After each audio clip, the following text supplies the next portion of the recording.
Hello everyone, welcome to NEET PG series. मैं हूं Aadesh from Learno Hub, the free learning platform where you can study maths, physics, chemistry, biology absolutely for free only at learnohub.com।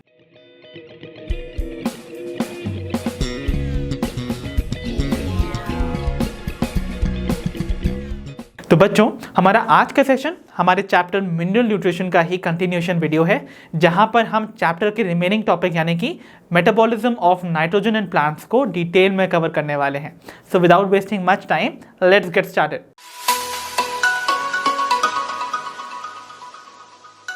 तो चलिए बच्चों, begin करते हैं हमारे आज के सेशन को, that is based on the topic metabolism of nitrogen.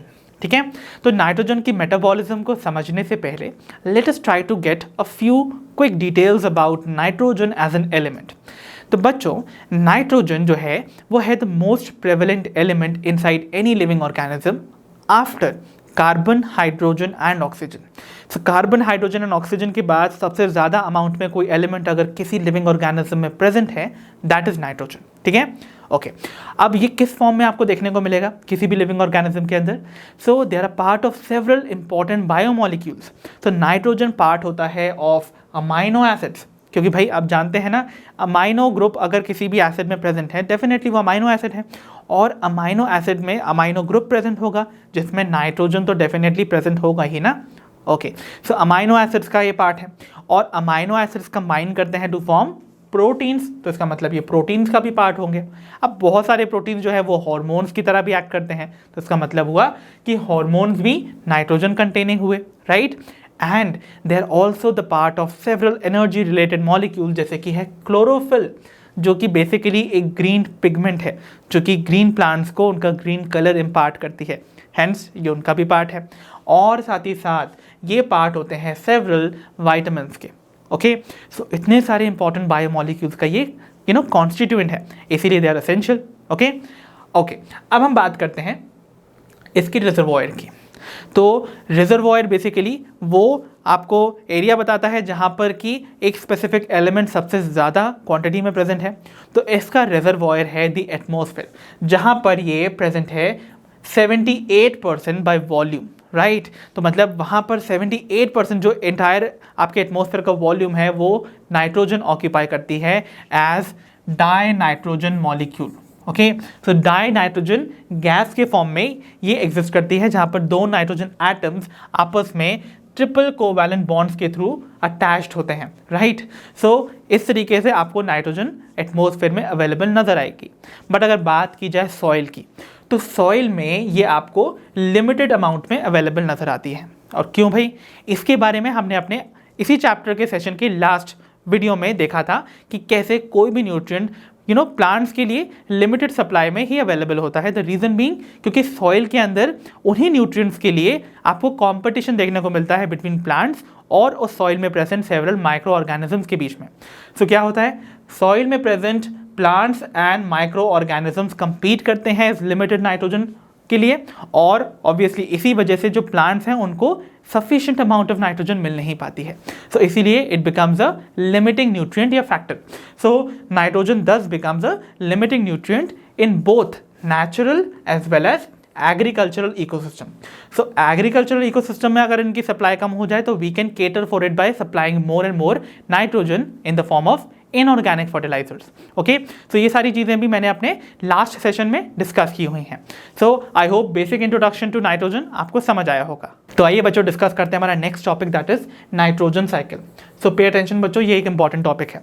So nitrogen cycle जो है वो बेसिकली एक ग्राफिकल रिप्रेजेंटेशन है, एक साइक्लिक रिप्रेजेंटेशन कह लीजिए, जिसमें कि आपको ये पता चलता है कि कैसे नाइट्रोजन एक न्यूट्रिएंट के फॉर्म में सर्कुलेट करती है between the biotic and the abiotic components of an ecosystem. तो इकोसिस्टम के दो कंपोनेंट्स आप जानते हैं, बायोटिक मतलब लिविंग कंपोनेंट्स और एबायोटिक मतलब नॉन लिविंग कंपोनेंट्स। सो इस बायोटिक और एबायोटिक कंपोनेंट्स के बीच में कैसे नाइट्रोजन सर्कुलेट करती रहती है एज अ न्यूट्रिएंट, वो हम समझते हैं थ्रू दिस साइकिल। ठीक है, सो आप जानते हैं नाइट्रोजन जो है उसका रिजर्वॉयर तो है एटमॉस्फेयर, जहां पर वो किस फॉर्म में अवेलेबल थी, N2 यानी कि डाई नाइट्रोजन के फॉर्म में। पर ये जो डाई नाइट्रोजन फॉर्म होता है ना एटमॉस्फेयर में, वो प्लांट्स के लिए नॉन यूजेबल फॉर्म है बिकॉज प्लांट्स N2 को डायरेक्टली यूज नहीं कर सकते हैं। सो सबसे पहले इस नाइट्रोजन को कन्वर्ट किया जाता है टू यूजेबल फॉर्म और फिर वो अवेलेबल होती है इन द सॉइल, क्योंकि वहीं पर सॉइल में ही कुछ ऐसे माइक्रो ऑर्गेनिजम्स होते हैं जो उस नाइट्रोजन को यूजेबल फॉर्म में कन्वर्ट करते हैं, राइट। तो मतलब प्लांट्स डायरेक्टली जो यूजेबल फॉर्म को अब्जॉर्ब करते हैं वो करते हैं फ्रॉम द सॉइल। तो सॉइल में नाइट्रोजन प्रेजेंट थी, यानी कि एबायोटिक कंपोनेंट का हिस्सा थी वो, फिर प्लांट्स ने उसको अब्जॉर्ब किया, तो अब वो पार्ट हो गया किसका, प्लांट्स का, यानी कि the biotic components of the ecosystem. बाद में जब ये प्लांट्स डाई करेंगे तो अगेन ये नाइट्रोजन जो है वो वापस से सॉइल में आ जाएगी। तो देखिए आपने देखा ना कैसे एबायोटिक और बायोटिक कंपोनेंट्स के बीच में ये नाइट्रोजन सर्कुलेट कर रही है, और इसी को हम यहाँ पर नाइट्रोजन साइकिल के फॉर्म में समझते भी हैं। सो नाइट्रोजन साइकिल के बेसिकली 5 स्टेप्स हैं, राइट, जो कि आपके सामने यहाँ मेंशन है। आपको एक ब्रॉड में क्लासिफिकेशन दे रहा हूँ, पूरी तरह से समझा देता हूँ, बाद में हम एक एक करके इन सारे स्टेप्स को डिटेल में भी स्टडी करेंगे, ठीक है। तो आप पहले एक ओवरव्यू ले लीजिए कैसे नाइट्रोजन सर्कुलेट कर रही होती है। सो मैंने आपको बोला एटमॉस्फेयर में आपको नाइट्रोजन अवेलेबल है। सो कैसे फॉर्म में, एटमॉस्फेरिक N2 के फॉर्म में, यानी कि डाई नाइट्रोजन के फॉर्म में, बट ये प्लांट्स डायरेक्टली यूज नहीं कर सकते। सो इस नाइट्रोजन को हमें फिक्स करना होगा पहले तो यूजेबल फॉर्म में। सो इस नाइट्रोजन का जो कन्वर्जन होता है वो फर्स्टली होता है इनटू अमोनिया, और इस स्टेप को हम कहते हैं nitrogen fixation. Okay, so I hope that is clear. So nitrogen fixation में क्या हुआ, नाइट्रोजन जो डाई नाइट्रोजन फॉर्म था जो कि नॉन यूजेबल फॉर्म था उसको कन्वर्ट कर दिया गया अमोनिया में। अब ये जो अमोनिया है वो फर्दर कन्वर्ट कर दी जाएगी इनटू मोर यूजेबल फॉर्म, जिसको कि डायरेक्टली प्लांट्स अब्जॉर्ब कर सकते हैं फ्रॉम द सॉइल। सो इसका होगा, इस अमोनिया का होगा अब नाइट्रिफिकेशन, यानी कि ये जो अमोनिया बनी थी अब वो कन्वर्ट हो जाएगी इनटू नाइट्रेट्स, राइट। तो कैसे होगा वो, बेसिकली यहाँ पर ये जो अमोनिया फॉर्म हुई थी इसका होगा ऑक्सीडेशन। तो पहले ये कन्वर्ट होगी into nitrite and further oxidation पे ये कन्वर्ट हो जाएगी इनटू नाइट्रेट। एंड नाइट्रेट जो है वो प्लांट्स के लिए most absorbable form of nitrogen है, राइट। तो प्लांट्स इसको डायरेक्टली अब्जॉर्ब कर सकते हैं। दूसरी चीज़ क्या हो सकता है, देखिए नाइट्रेट के 2 फेट्स हैं। एक बार नाइट्रेट बन गया तो हो सकता है कि प्लांट्स इसको डायरेक्टली यूज कर लें बाय अब्जॉर्बिंग इट। तो ये नाइट्रेट जो है वो प्लांट्स ने अपने रूट्स के थ्रू अब्जॉर्ब करी और फिर उसके बाद उसको अपनी बॉडी का हिस्सा बना लिया, ठीक है। कैसे, क्योंकि आपको पता है नाइट्रोजन है कंपोनेंट ऑफ अमाइनो एसिड, और अमाइनो एसिड जो है वो जाके क्या बनाते हैं, प्रोटीन्स। और प्रोटीन्स क्या हैं, किसी भी लिविंग ऑर्गेनिज्म के बिल्डिंग ब्लॉक्स, राइट। तो प्रोटीन्स के फॉर्म में ये जो नाइट्रेट है वो कन्वर्ट हो जाएगी एंड प्लांट्स की बॉडी पार्ट्स को फॉर्म करने में हेल्प करती है, राइट। दूसरी चीज़ क्या हो सकती है इस नाइट्रेट के साथ, तो जितनी नाइट्रेट प्लांट्स ने अब्जॉर्ब कर ली वो तो उसका हिस्सा बन गई, इसका मतलब वो यूटिलाइज हो गई, और इस स्टेप को हम कहते हैं एसिमिलेशन, ठीक है। तो एसिमिलेशन क्या हुआ, it is the utilisation of nitrogen resource and formation of the structural parts of the plant, ठीक है। दूसरी चीज क्या हो सकती थी, जो नाइट्रेट अब्जॉर्ब नहीं हुई उनको कुछ बैक्टीरिया मिलके वापस से उन पे एक्ट करेंगे और उसको वापस से नाइट्रोजन डाई नाइट्रोजन फॉर्म में कन्वर्ट कर देंगे। सो इस प्रोसेस को हम कहते हैं डीनाइट्रिफिकेशन, जहां पर जो नॉन यूज्ड नाइट्रेट थी वो वापस से कन्वर्ट हो जाती है इनटू डाई नाइट्रोजन फॉर्म, जो कि नॉन यूजेबल फॉर्म है। तो वापस से ये साइकिल आगे बढ़ेगी, जहां पर अगेन ये जो डाई नाइट्रोजन है वो वापस से फिक्स किया जाएगा इनटू अमोनिया, और ये साइकिल कंटिन्यूसली चलती रहेगी, राइट। अब let's come back to this step, that is assimilation. तो एसिमिलेशन में मैंने बोला कि ये नाइट्रेट जो है वो प्लांट्स ने अब्जॉर्ब किया, उसको अपनी बॉडी का हिस्सा बना लिया एज प्रोटीन्स। अब लेटर ऑन मान लीजिए ये प्लांट अगर डाई कर जाता है, so upon its death plant के जो पार्ट्स हैं उनका डिकम्पोजिशन स्टार्ट होगा। अब प्लांट के पार्ट्स बनते ही भी प्रोटीन से हैं, तो जब प्लांट के पार्ट्स का डिकम्पोजिशन होगा तो प्रोटीन्स का भी डिकम्पोजिशन होगा। प्रोटीन्स ब्रेक करेंगे तो बनेंगे अमाइनो एसिड्स, और अमाइनो एसिड ब्रेक करेंगे तो वापस से रिलीज होगा nitrogen, but in the form of ammonia. So nitrogen का ब्रेक डाउन होना, बेसिकली प्रोटीन्स का ब्रेक डाउन होना to release ammonia would be called ammonification, ठीक है। तो अमोनिफिकेशन में क्या हुआ बच्चों, प्रोटीन्स का डीकम्पोजिशन होने के बाद जो फॉर्मेशन होता है अमोनिया का, उस प्रोसेस को हम कहते हैं अमोनिफिकेशन। तो अमोनिफिकेशन में देखिए अगेन यहाँ पर अमोनिया बना, बट डिफरेंस क्या आया, देखिए नाइट्रोजन फिक्सेशन के टाइम पे भी आपको अमोनिया फॉर्म होता हुआ नजर आया था, और अमोनिफिकेशन में भी अमोनिया बन रहा है, बट डिफरेंस क्या है, अमोनिफिकेशन के टाइम पर जो अमोनिया फॉर्म हो रहा है वो डेड ऑर्गेनिज्म यानी कि dead and decaying plant matter के थ्रू फॉर्म हुआ है, राइट। तो आई hope this overview of the nitrogen cycle वो आपको अच्छे से समझ आई होगी। अब हम इन डिटेल कवर करेंगे इनके वेरियस स्टेप्स को। तो चलिए बच्चों, अब हम डिस्कस करते हैं the very first step of our nitrogen cycle, that is nitrogen fixation. तो मैंने आपको जैसा कि बताया था, नाइट्रोजन फिक्सेशन में क्या हो रहा है भाई, जो नाइट्रोजन आपके एटमॉस्फेयर में अवेलेबल है जो कि नॉन यूजेबल फॉर्म है, राइट। सो उस non usable form of nitrogen को कन्वर्ट किया जा रहा है इनटू यूजेबल फॉर्म, ओके। और उसी कन्वर्जन को हम कहते हैं नाइट्रोजन फिक्सेशन। और कौन कौन से हैं वो usable forms? So one is ammonia definitely, and the other one is nitrogen oxides, okay. तो एक्स यहाँ इसलिए लिखा है बिकॉज द ऑक्साइड्स में वेरी, ठीक है। सो यहाँ पर आपको दो फॉर्म्स में नाइट्रोजन का कन्वर्जन देखने को मिलेगा, अमोनिया में या फिर नाइट्रोजन की ऑक्साइड्स में, okay. And both are going to be usable forms for the plants, ठीक है। अब ये जो नाइट्रोजन की प्रोसेस है नाइट्रोजन फिक्सेशन की, ये बेसिकली तीन तरह से अकर करती है, और इसी बेसिस पे हम नाइट्रोजन फिक्सेशन को तीन टाइप्स में डिवाइड करते हैं। सो सबसे पहले one is called the physical nitrogen fixation, जहां पर आप देखेंगे कुछ फिजिकल फोर्सेस की वजह से नाइट्रोजन फिक्स हो रही है। दूसरा है इंडस्ट्रियल नाइट्रोजन फिक्सेशन, जहां पर कुछ इंडस्ट्रियल एक्टिविटीज की वजह से नाइट्रोजन का फिक्सेशन देखने को मिलता है into usable forms. And the third one is going to be biological nitrogen fixation, and you know biological word जहां भी आता है मीन्स लिविंग ऑर्गेनिजम्स का यहाँ पर इन्वॉल्वमेंट देखने को मिलेगा। तो कुछ लिविंग ऑर्गेनिजम्स मिलके आपके नाइट्रोजन को यूजेबल फॉर्म में कन्वर्ट करते हैं bye a process called biological nitrogen fixation. So let us now get into the details of all these three types of nitrogen fixation one by one. तो आइए बच्चों begin करते हैं अपनी फर्स्ट टाइप की नाइट्रोजन फिक्सेशन के साथ, विच is the physical nitrogen fixation. So बच्चों, फिजिकल नाइट्रोजन फिक्सेशन में आपको पता है ऑब्वियसली नाइट्रोजन फिक्स की जा रही है into usable form, but remember यहाँ जो यूजेबल फॉर्म बनता है इस टाइप की नाइट्रोजन फिक्सेशन में वो अमोनिया नहीं होगा, वो होगा नाइट्रोजन की वेरियस ऑक्साइड, जैसे कि नाइट्रिक ऑक्साइड, नाइट्रोजन डाइऑक्साइड या फिर नाइट्रस ऑक्साइड। तो यहाँ क्या हुआ है भाई, जो आपकी एटमॉस्फेरिक नाइट्रोजन थी वो कन्वर्ट तो की गई यूजेबल फॉर्म में, बट वो यूजेबल फॉर्म है नाइट्रोजन के ऑक्साइड्स, ना कि अमोनिया। एंड इस एंटायर कन्वर्जन को कॉज करवाने के लिए यू रिक्वायर एनर्जी, और वो एनर्जी आती है during the thundering and lightning, right. तो लाइटनिंग के टाइम पे जो एनर्जी रिलीज होती है, या फिर जब यूवी रेडिएशंस, क्योंकि ये रेज हैं तो इनके पास एनर्जी भी होगी। तो ये एनर्जी आपको बेसिकली इन दो सोर्सेज से आती है, that is lightning and UV radiation से। तो क्या हो रहा है देखिए, यहाँ पर आपकी जो नाइट्रोजन है, your atmospheric nitrogen is converted into nitrogen oxides, right. But इसके लिए एनर्जी आएगी यूवी रेज से या फिर लाइटनिंग से। So do remember this thing, okay okay. अब एक बार आपकी नाइट्रोजन की ऑक्साइड्स फॉर्म हो गई, तो ये नाइट्रोजन की ऑक्साइड्स वाटर के साथ रिएक्ट करेंगे, बिकॉज एटमॉस्फेयर में ऑब्वियसली वाटर वेपर्स प्रेजेंट होते हैं।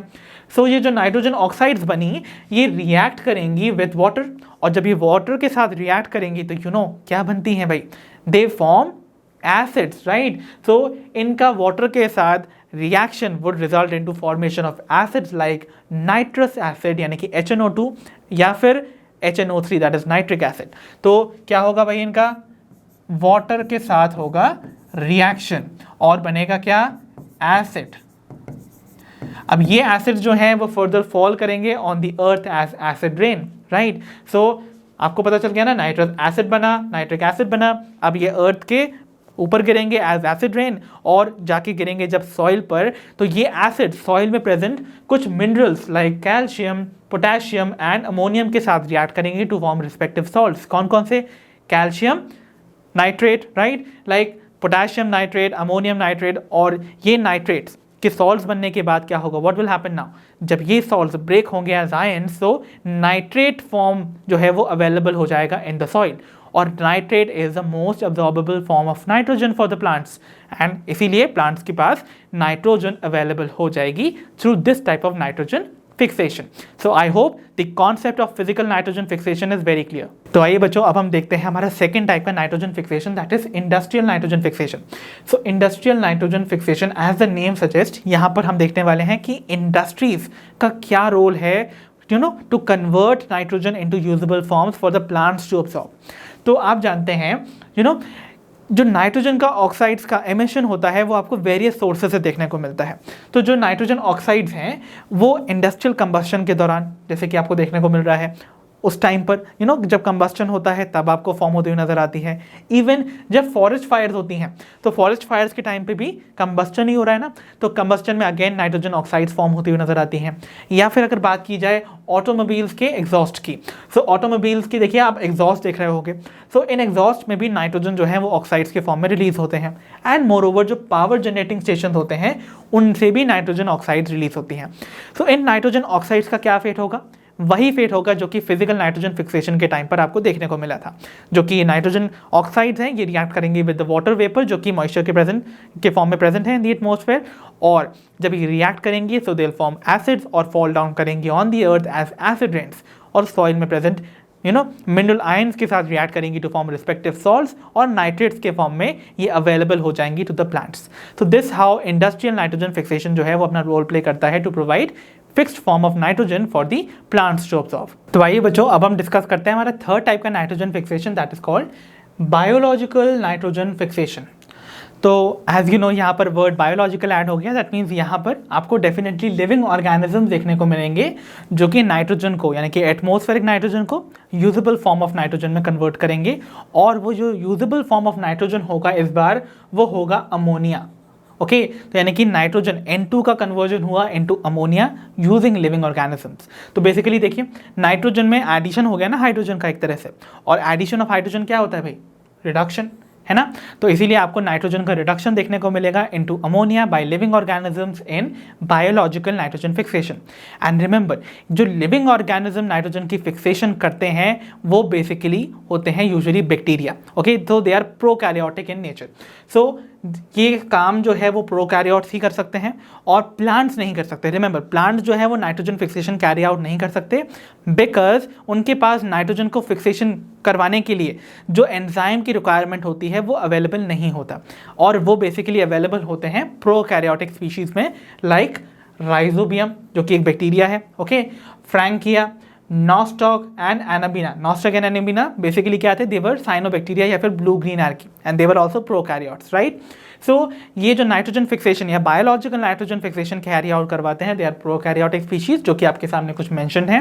एंड रिमेंबर जो इस टाइप की नाइट्रोजन फिक्सेशन में आपको प्रोडक्ट फॉर्म होता हुआ नजर आएगा that is going to be ammonia, while पिछली दो टाइप की नाइट्रोजन फिक्सेशन यानी कि फिजिकल एंड इंडस्ट्रियल में आपको फॉर्मेशन ऑफ नाइट्रोजन ऑक्साइड देखने को मिलेगा as the product of nitrogen fixation. So I hope the basic idea of biological nitrogen fixation is also clear. तो आइए बच्चों अब हम डिस्कस करते हैं the second step of our nitrogen cycle that is nitrification. So इससे पहला वाला स्टेप आपको याद है ना, that is nitrogen fixation, जो कि 3 मेथड्स के थ्रू जो है वो कैरी आउट होती थी, राइट। सो अगर बात की जाए वो थर्ड वाले नाइट्रोजन फिक्सेशन की जिसको हम बुलाते हैं बायोलॉजिकल नाइट्रोजन फिक्सेशन। सो आपको पता है ना पहले दो टाइप के नाइट्रोजन फिक्सेशन में यानी कि फिजिकल और इंडस्ट्रियल नाइट्रोजन फिक्सेशन में जो प्रोडक्ट बनता था वो ऑब्वियसली होते थे नाइट्रोजन की ऑक्साइड्स, और वो जो नाइट्रोजन की ऑक्साइड से वो एसिड रेन के फॉर्म में अर्थ पे आते थे, सॉइल में प्रेजेंट मिनरल्स के साथ रिएक्ट करके रिस्पेक्टिव सॉल्ट बनाते थे और नाइट्रेट्स के फॉर्म में प्लांट्स को अवेलेबल हो जाते थे, राइट। तो वो तो मोस्ट अब्जॉर्बेबल फॉर्म में ऑलरेडी सॉइल में प्रेजेंट है। बट अगर बात की जाए थर्ड टाइप के नाइट्रोजन फिक्सेशन की that is biological nitrogen fixation की, तो वहाँ पर जो प्रोडक्ट बनता था वो था अमोनिया, राइट। और अमोनिया प्लांट्स जो हैं वो डायरेक्टली यूटिलाइज नहीं कर सकते हैं, अब्जॉर्ब नहीं कर सकते हैं। The reason being ammonia not only for plants but सारे ही लिविंग ऑर्गेनिज्म के लिए टॉक्सिक होता है, राइट। सो ये जो टॉक्सिक अमोनिया है वो प्लांट्स डायरेक्टली बॉडी में एक्यूमुलेट नहीं कर सकते। सो उसको हमको कन्वर्ट कराना पड़ेगा इनटू नॉन टॉक्सिक फॉर्म, और वो नॉन टॉक्सिक फॉर्म वही फॉर्म्स हैं जिस फॉर्म में आपको जो नाइट्रोजन अवेलेबल हो रही थी वो first 2 types of nitrogen fixation में दिखती थी, नाइट्रेट्स एंड नाइट्राइट्स के फॉर्म में, राइट। सो ये जो नॉन टॉक्सिक अमोनिया है बेसिकली उसको हम कन्वर्ट करेंगे into non toxic forms called nitrites and nitrates, और इस एंटायर कन्वर्जन को हम बेसिकली कहते हैं दी नाइट्रिफिकेशन। सो इस नाइट्रिफिकेशन में आप देख रहे हो अमोनिया के 3 हाइड्रोजन हम रिमूव करके ऑक्सीजन से ऐड कर रहे हैं। So removal of hydrogen, addition of oxygen क्या कहलाता है? Yes, it is oxidation. So nitrification एक ऑक्सीडेशन प्रोसेस है। So remember this thing, okay. So obviously क्योंकि हम यहाँ पर इस कन्वर्जन को कैरी आउट करवा रहे हैं बिकॉज बायोलॉजिकल नाइट्रोजन फिक्सेशन में अमोनिया बना था ना। सो सिंस लिविंग ऑर्गेनिज्म से ही ये प्रोडक्ट बना था, तो अब मुझे अगर इस प्रोडक्ट को आगे के प्रोडक्ट में कन्वर्ट करना है यानी कि नाइट्राइट एंड नाइट्रेट के फॉर्म में, so again I will require living organisms. So ये जो प्रोसेस ऑफ नाइट्रिफिकेशन है ये कैरी आउट होती है बाय नाइट्रीफाइंग बैक्टीरिया। ओके, सो नाइट्रीफाइंग बैक्टीरिया के बारे में आपको एक बात बहुत इंपॉर्टेंटली याद रखनी है, that they are all chemo autotrophs. So chemo autotrophs का मतलब they can synthesise their own food, but उस फूड की सिंथेसिस के लिए जो एनर्जी रिक्वायर्ड होगी वो उसको एक्वायर करते हैं from the chemicals, right. So they are not photo autotrophs. Photo autotrophs वो होते थे जो कि अपना फूड प्रिपेयर करते थे by utilising light energy, but ये केमिकल एनर्जी का इस्तेमाल करके अपना फूड सिंथेसाइज करते हैं, तो that is why they are chemo autotrophs, right. ठीक है, सो ये जो नाइट्रिफिकेशन की प्रोसेस है बच्चों, ये 2 स्टेप्स में कंप्लीट होती है। सो जो पहला स्टेप है उसमें आपका अमोनिया कन्वर्ट होगा into the first product, that is nitrite के फॉर्म में, एंड सेकेंड स्टेप में ये जो नाइट्राइट बना ये कन्वर्ट हो जाएगा into the nitrate form. So let's talk about the first conversion. तो इसमें अमोनिया नाइट्राइट में कैसे कन्वर्ट होता है उसको हमें देखना है, और उससे भी ज़्यादा इंपॉर्टेंट कौन से नाइट्रीफाइंग बैक्टीरिया इस स्टेप में इन्वॉल्व हैं वो हमें याद रखना है। तो देखिए यहाँ पर अमोनिया का ऑक्सीडेशन हो रहा है, तो देखिए अमोनिया ऑक्सीजन से रिएक्ट करके आपके नाइट्राइट को फॉर्म कर रही है, साथ ही साथ बाय प्रोडक्ट के फॉर्म में आपको वाटर मॉलिक्यूल और 2 हाइड्रोजन आयंस भी फॉर्म होते हुए नजर आते हैं। बट रिमेंबर, आपको कौन से बैक्टीरिया यहाँ पर इन्वॉल्व नजर आएंगे in this entire conversion. So you have to learn, सबसे पहले तो आपको रिक्वायर्ड होगा bacteria called Nitrococcus, and the second one is going to be Nitrosomonas. So Nitrococcus and Nitrosomonas are basically nitrifying bacteria जो कि ammonia को nitrite में convert करवाते हैं। सो इनके नाम याद रखिए, बहुत इंपॉर्टेंट है, Nitrococcus and Nitrosomonas. Then we come on to the second step, जहां पर नाइट्राइट जो बना अब वो कन्वर्ट हो जाएगा इनटू नाइट्रेट, राइट। तो नाइट्राइट का फर्दर ऑक्सीडेशन होगा और नाइट्रेट बनेगा। अब इसके लिए आपको कौन से बैक्टीरिया इन्वॉल्व नजर आएंगे, नाइट्रीफाइंग बैक्टीरिया, तो उनके नाम याद रखिए, one is going to be Nitrobacter and the other one is going to be Nitrocystis. तो बेसिकली नाइट्रोबैक्टर और नाइट्रोसिस्टस जो हैं they are responsible for conversion of nitrite to nitrate. तो अगर मैं आपसे पूछूं अमोनिया से नाइट्राइट का कन्वर्जन किसने करवाया, नाइट्रोसोमोनास या फिर नाइट्रोकोकस ने, और नाइट्राइट से नाइट्रेट का कन्वर्जन किसने करवाया, ऑब्वियसली नाइट्रोबैक्टर और नाइट्रोसिस्टस ने। So I hope this entire process of nitrification आपको समझ आई होगी। तो आइए बच्चों, अब हम डिस्कस करते हैं एक बहुत ही important aspect of nitrification process जिसे हम बुलाते हैं नाइट्रेट एसिमिलेशन। और इस प्रोसेस के बारे में मैंने आपको ब्रीफ इंट्रोडक्शन अपने ओवरव्यू ऑफ नाइट्रोजन साइकिल वाली स्लाइड में दे ही दिया था, राइट।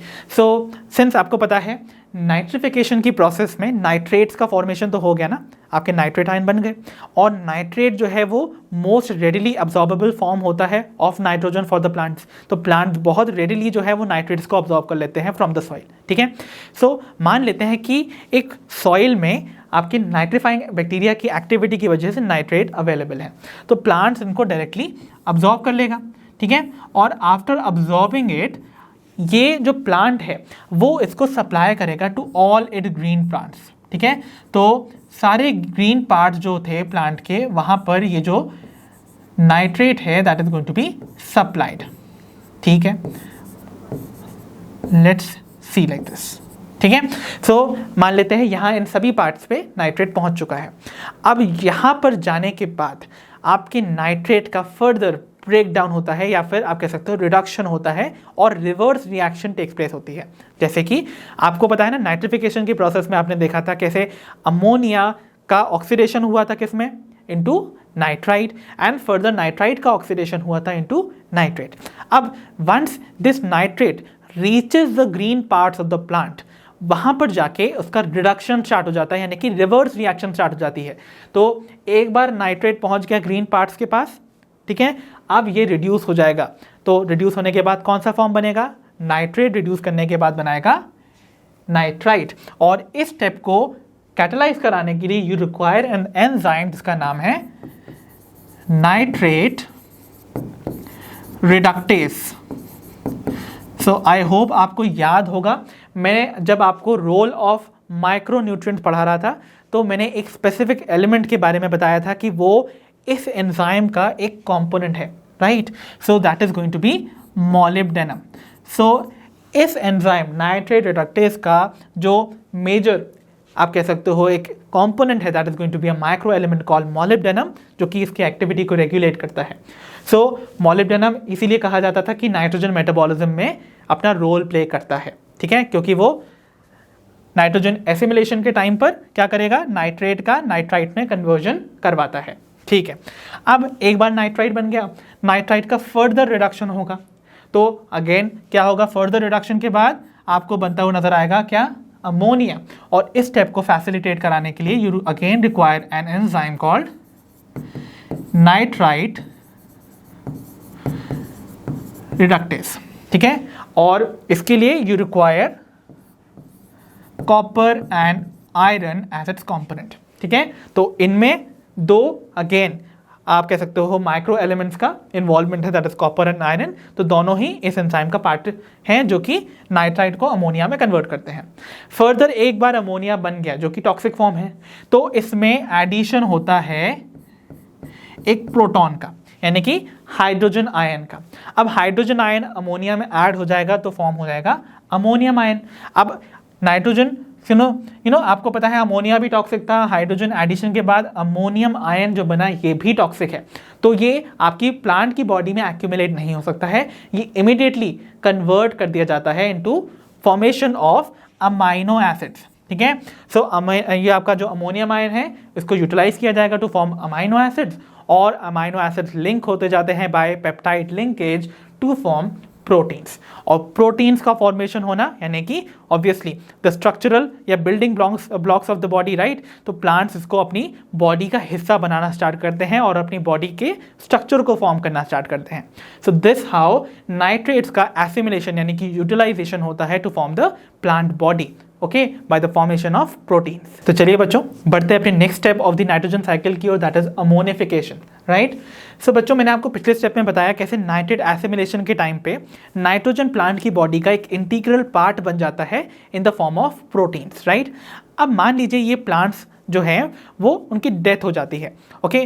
तो जब इनका डेथ हो जाएगा तो डेफिनेटली इनका डिकम्पोजिशन स्टार्ट हो जाता है। तो ये dead and decaying plant body जो है वो फर्दर उनके ब्रेकडाउन में उनके प्रोटीन्स का भी ब्रेकडाउन होगा, और जब प्रोटीन ब्रेक करेंगे तो ऑब्वियसली क्या होगा, आपको पता ही है जो अमाइनो एसिड्स हैं वो फॉर्म होंगे, और अमाइनो एसिड भी फर्दर ब्रेक होंगे तो वो रिलीज करेंगे अमोनिया गैस, और उस रिलीज ऑफ अमोनिया गैस को हम अमोनिफिकेशन कहते हैं।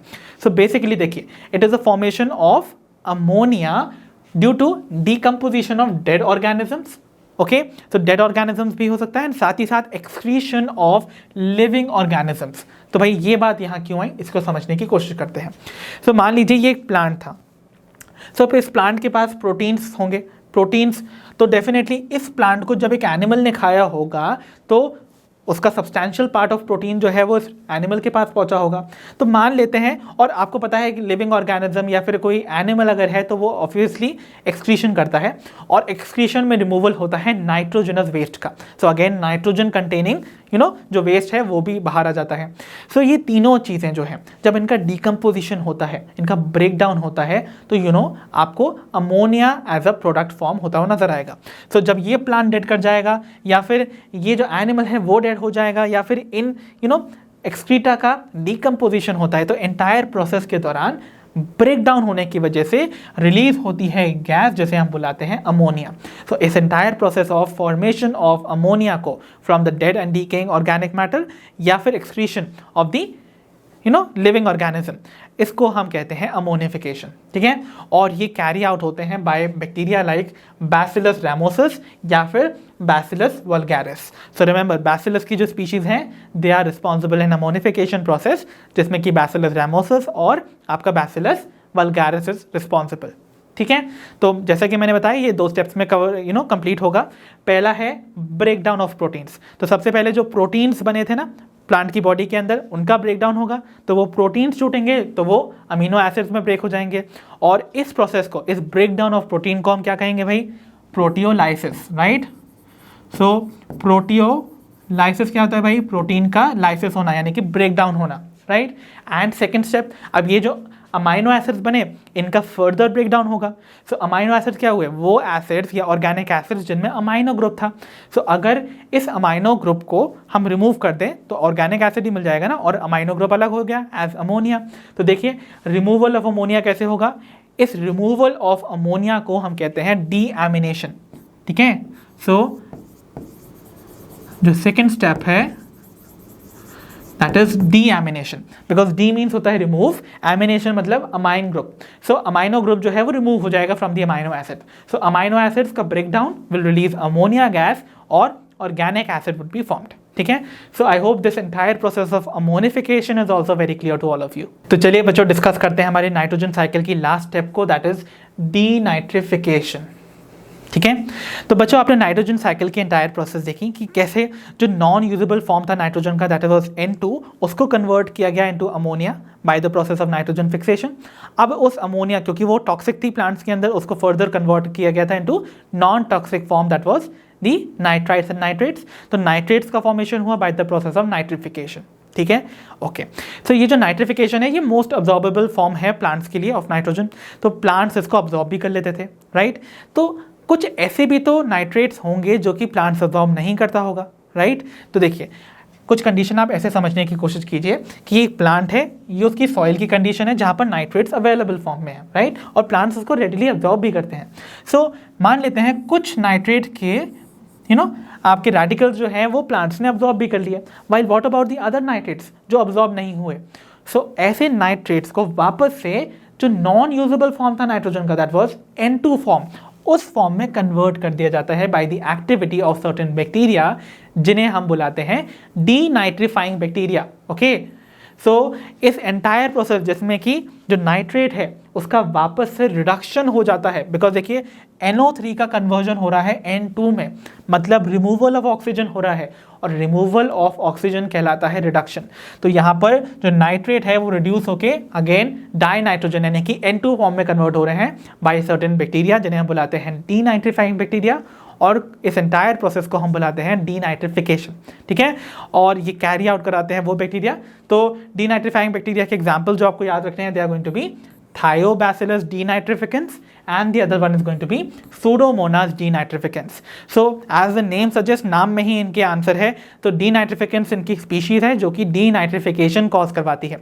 So its species name gives you an idea about the role that they play. ठीक है, so I hope the entire process of denitrification is also clear now. तो आइए बच्चों अब हम लेने वाले हैं एक overview of the entire process of nitrogen cycle by taking a figure जो कि आपको NCERT में दिया हुआ है, राइट। तो देखते हैं कैसे हम इस एंटायर प्रोसेस को समराइज कर सकते हैं।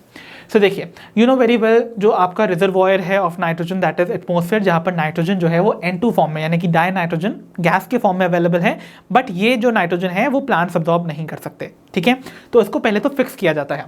सो ये जो एटमॉस्फेरिक नाइट्रोजन है इसको फिक्स किया जाता है 3 तरीकों से। One is biological nitrogen fixation, the other is industrial nitrogen fixation, and the third one is electrical nitrogen fixation, basically जिसे हम फिजिकल नाइट्रोजन फिक्सेशन भी कहते हैं, बिकॉज इस प्रोसेस में you remember lightning was the source of energy. ठीक है, so entire process के दौरान आप देखते हैं अमोनिया का formation, basically biological nitrogen fixation में अमोनिया का फॉर्मेशन आपको नजर आता है। ठीक है, अब सिंस ये जो अमोनिया फॉर्म्ड हुई ये जो है वो टॉक्सिक फॉर्म है प्लांट्स के लिए, प्लांट्स इसको डायरेक्टली यूटिलाइज नहीं कर सकते, अपनी बॉडी में एक्यूमुलेट नहीं कर सकते। सो ये जो अमोनिया है इसको फर्दर यूजेबल फॉर्म यानी कि नॉन टॉक्सिक फॉर्म में कन्वर्ट किया जाएगा। सो इस अमोनिया का फर्दर ऑक्सीडेशन होगा into nitrite and nitrates bye the process called nitrification, जो कि कैरी आउट होते हैं बाय सर्टेन बैक्टीरिया जिन्हें हम बुलाते हैं नाइट्रीफाइंग बैक्टीरिया। ठीक है, ओके। सो एक बार ये आपके नाइट्रेट फॉर्म में कन्वर्ट हो गए। So nitrate you know very well, nitrate जो है वो मोस्ट अब्जॉर्बेबल फॉर्म है ऑफ नाइट्रोजन। सो अब इस नाइट्रेट के 2 फेट्स हैं, हो सकता है कि ये नाइट्रेट प्लांट अब्जॉर्ब कर ले, ओके, और हो सकता है कि ये जो नाइट्रेट है वो प्लांट्स अब्जॉर्ब ना करे। सो मान लेते हैं पहली कंडीशन जिसमें कि प्लांट्स ने लेट सपोज इस नाइट्रेट को अब्जॉर्ब करके अपनी बॉडी का हिस्सा बना लिया by converting them into proteins, जिसके बारे में मैंने पहले से ही डिस्कस किया है। सो ये जो नाइट्रेट हैं इनका कन्वर्जन या utilization by the plant body to form its structure is called the process of nitrate assimilation. Remember, तो ये जो अपटेक लिखा हुआ है ना, this is basically the process representing nitrate assimilation. So I hope ये प्रोसेस भी आपको समझ आई होगी, ठीक है। सो प्लांट्स ने इसको ऑब्जॉर्व करके अपना बायोमास बना लिया, यानी कि अपनी बॉडी का स्ट्रक्चर बना लिया, हिस्सा बना लिया। So that particular structure is adding to the mass of the plant body, इसीलिए it is called plant biomass, ठीक है। अब दूसरा जो फेट था इसी नाइट्रेट का, वो ये था कि प्लांट्स ने लेट सपोज इसको नहीं अब्जॉर्ब किया, तो कुछ ऐसे सॉइल बैक्टीरिया भी प्रेजेंट है सॉइल के अंदर जो कि इस नाइट्रेट को वापस से रिड्यूस कर देंगे into atmospheric nitrogen form, okay. और जिस प्रोसेस के थ्रू ये कन्वर्जन होगा that is going to be called denitrification, और जो बैक्टीरिया इसके लिए रिस्पॉन्सिबल होंगे they are going to be called denitrifying bacteria, जिनके एग्जाम्पल मैंने अभी पिछली स्लाइड में आपको दिए, that were thiobacillus and pseudomonas, ठीक है, ठीक है। सो दो फेट आपको समझ में आ गए। अब मैंने आपको बताया वापस से इधर ही इस कंडीशन में आ गए। लेट्स सपोज प्लांट्स ने नाइट्रेट को ऑब्जॉर्ब किया, अपनी बॉडी का हिस्सा बना लिया बाय नाइट्रेट एसिमिलेशन, यानी कि प्लांट के बायोमास को उन्होंने बढ़ा लिया। अब इन प्लांट्स को हो सकता है कि कोई एनिमल भी खा ले, तो प्लांट्स को अगर एनिमल ने खाया तो वो जो बायोमास प्लांट का था और उसका सब्सटैंशियल पार्ट जो है वो एनिमल का हिस्सा बन गया, ठीक है। तो लेट सपोज ये प्लांट और ये एनिमल दोनों डाई कर जाते हैं। सो अब ये डीके करेंगे, जब डाई कर जाएंगे तो उनका डीकम्पोजिशन स्टार्ट होगा, और डीकम्पोजिशन के टाइम पर इनकी बॉडी के स्ट्रक्चर्स का ब्रेकडाउन होगा, और बॉडी के स्ट्रक्चर्स में proteins definitely are the building blocks.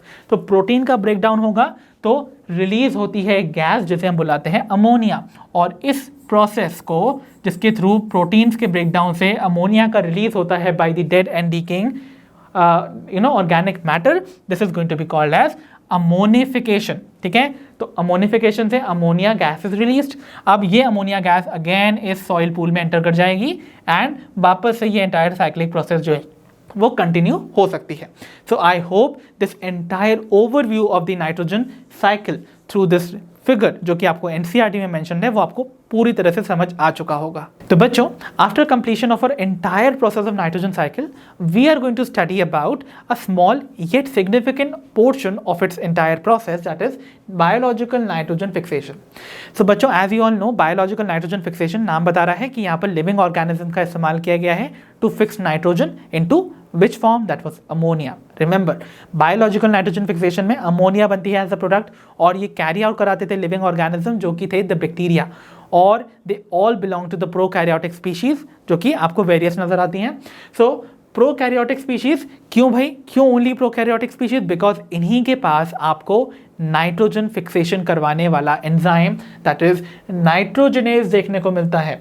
So remember, nitrogen fixation करवाने वाला enzyme called nitrogenase is present only in these prokaryotic species, ठीक है। इसीलिए only bacteria are capable of carrying out the process of nitrogen fixation. Plants में ये enzyme नहीं होता है, इसीलिए प्लांट्स नाइट्रोजन फिक्स नहीं कर पाते हैं, ओके, ठीक है। अब ये जो बैक्टीरिया या फिर प्रोकैरियोटिक स्पीशीज नाइट्रोजन की फिक्सेशन करवाते हैं उन्हें हम बुलाते हैं नाइट्रोजन फिक्सर्स, और बेस्ड ऑन द फैक्ट कि ये नाइट्रोजन फिक्सर्स अकर कैसे करते हैं उन्हें हम दो ब्रॉड कैटेगरीज में डिवाइड करते हैं, that is free living and the other one is symbiotic. So free living वो नाइट्रोजन फिक्सर्स हैं जो कि किसी और लिविंग ऑर्गेनिज्म के साथ कोई एसोसिएशन फॉर्म नहीं करते हैं टू फिक्स नाइट्रोजन, राइट। तो बेस्ड ऑन कि ये कैसे मोड ऑफ लिविंग को सर्वाइव करते हैं, दैट इज क्या ये एरोबिक कंडीशन में सर्वाइव करते हैं, मींस ऑक्सीजन की प्रेजेंस में, तो उनको हम aerobic free living nitrogen fixers बुलाते हैं, या फिर अगर एनारोबिक कंडीशन में ये नाइट्रोजन फिक्सेशन कॉज करते हैं so we call them the anaerobic free living nitrogen fixers. So अगर बात की जाए एरोबिक की, तो आपको एग्जाम्पल याद रखने हैं। Aerobic free living nitrogen fixer होते हैं एजोटोबैक्टर एंड बीजोरिंकिया। सो रिमेंबर, ये फ्री लिविंग भी हैं, एरोबिक कंडीशन यानी कि ऑक्सीजन की प्रेजेंस में नाइट्रोजन की फिक्सेशन कॉज कराते हैं, ठीक है। वाइल अगर बात की जाए एनारोबिक की, सो एनारोबिक नाइट्रोजन फिक्सर्स जो कि फ्री लिविंग है उनका example you have to learn as Rhodospirillum. So remember, जब भी ये कंडीशंस आती है, बिकॉज ये examples are very important for you to remember, because examination में इनसे क्वेश्चन पूछे जाते हैं। वाइल अगर हम चलते हैं सेकेंड कैटेगरी पे which is of symbiotic nitrogen fixers, तो बेसिकली ये वो नाइट्रोजन फिक्सर्स हैं जो कि कुछ और लिविंग ऑर्गेनिजम्स या प्लांट्स की स्पीशीज के साथ एक तरह से एसोसिएशन फॉर्म करते हैं टू फिक्स नाइट्रोजन, ठीक है। सो एग्जांपल्स इसके लिए बेस्ट होगा ऑफ राइजोबियम जो कि एक सॉइल बैक्टीरिया है, और ये नाइट्रोजन फिक्सेशन करने के लिए, जैसे कि मैं आपको बता दूं, राइजोबियम जो है वो सॉइल के अंदर नॉर्मल कंडीशन में it is a free living bacteria और ये नाइट्रोजन फिक्स नहीं कर सकता है। ओनली व्हेन, जब ये राइजोबियम जो है वो लेग्यूमिनस प्लांट की रूट्स के साथ एसोसिएट करेगा, वहां पर ये नाइट्रोजन फिक्सेशन कैरी आउट करवाता है। So Rhizobium with the roots of leguminous plants. So I hope you remember certain examples of leguminous plant, जैसे कि I give you certain example, जैसे गार्डन पी आपने देखी होगी, स्वीट पी देखी होगी, क्लोवर बीन देखा होगा, स्वीट क्लोवर देखा होगा, broad bean, lentils, all these are examples of leguminous plants. ठीक है, वही अगर हम बात करें एक और माइक्रोब की जिसका नाम है फ्रैंकिया। सो फ्रैंकिया जो है वो अगेन नाइट्रोजन फिक्सेशन कराता है by forming a symbiotic association with the roots of a non leguminous plant, और उसका एग्जाम्पल है एलनस। तो एलनस एक नॉन लेग्यूमिनस प्लांट है जिसके साथ फ्रैंकिया नाम का माइक्रोब जो है वो सिम्बायोटिक एसोसिएशन करके नाइट्रोजन की फिक्सेशन करवाता है। Remember, and one more important thing that you should remember is the examples of certain blue-green algae या cyanobacteria, जो कि अगेन प्रोकैरियोटिक स्पीशीज हैं और वो नाइट्रोजन फिक्सेशन करवाते हैं। सो एग्जाम्पल के तौर पे you have to learn nostoc and anabaena. तो नॉस्टॉक एंड एनाबेना बेसिकली क्या हैं? दे आर वो साइनोबैक्टीरिया या फिर ब्लू ग्रीन एल्गी जो कि नाइट्रोजन फिक्सेशन करवा सकते हैं in free living condition. So remember, they are free living nitrogen fixers. But our prime focus would be now on the symbiotic nitrogen fixation. Okay, so हम detail में अब study करने जा रहे हैं सिम्बायोटिक नाइट्रोजन फिक्सेशन जो कि biologically occur करती है। So our topic would be symbiotic biological nitrogen fixation. तो चलिए बच्चों बिगिन करते हैं सिम्बायोटिक बायोलॉजिकल नाइट्रोजन फिक्सेशन के साथ, जिसमें सबसे प्रोमिनेंट अगर आपको सिम्बायोटिक बायोलॉजिकल नाइट्रोजन फिक्सिंग जो एसोसिएशन देखने को मिलता है, क्योंकि इसमें आपको पता है ना सिम्बायोटिक एसोसिएशन में दो स्पीशीज जो हैं आपस में इंटरैक्ट करती हैं और यहाँ पर नाइट्रोजन फिक्सेशन कैरी आउट कर रही हैं। सो जो इंटरैक्शन आपको दो स्पीशीज के बीच में जो सबसे कॉमन और प्रोमिनेंटली देखने को मिलता है वो एक लेग्यूम के रूट्स और बैक्टीरिया के साथ देखने को मिलता है। तो बेस्ट एग्जांपल मैंने आपको पिछली स्लाइड में दिया था of rhizobium with the roots of leguminous plants. ठीक है, so that is going to be one. तो सबसे कॉमन यही है। और अगर राइजोबियम की बात की जाए तो राइजोबियम क्या है?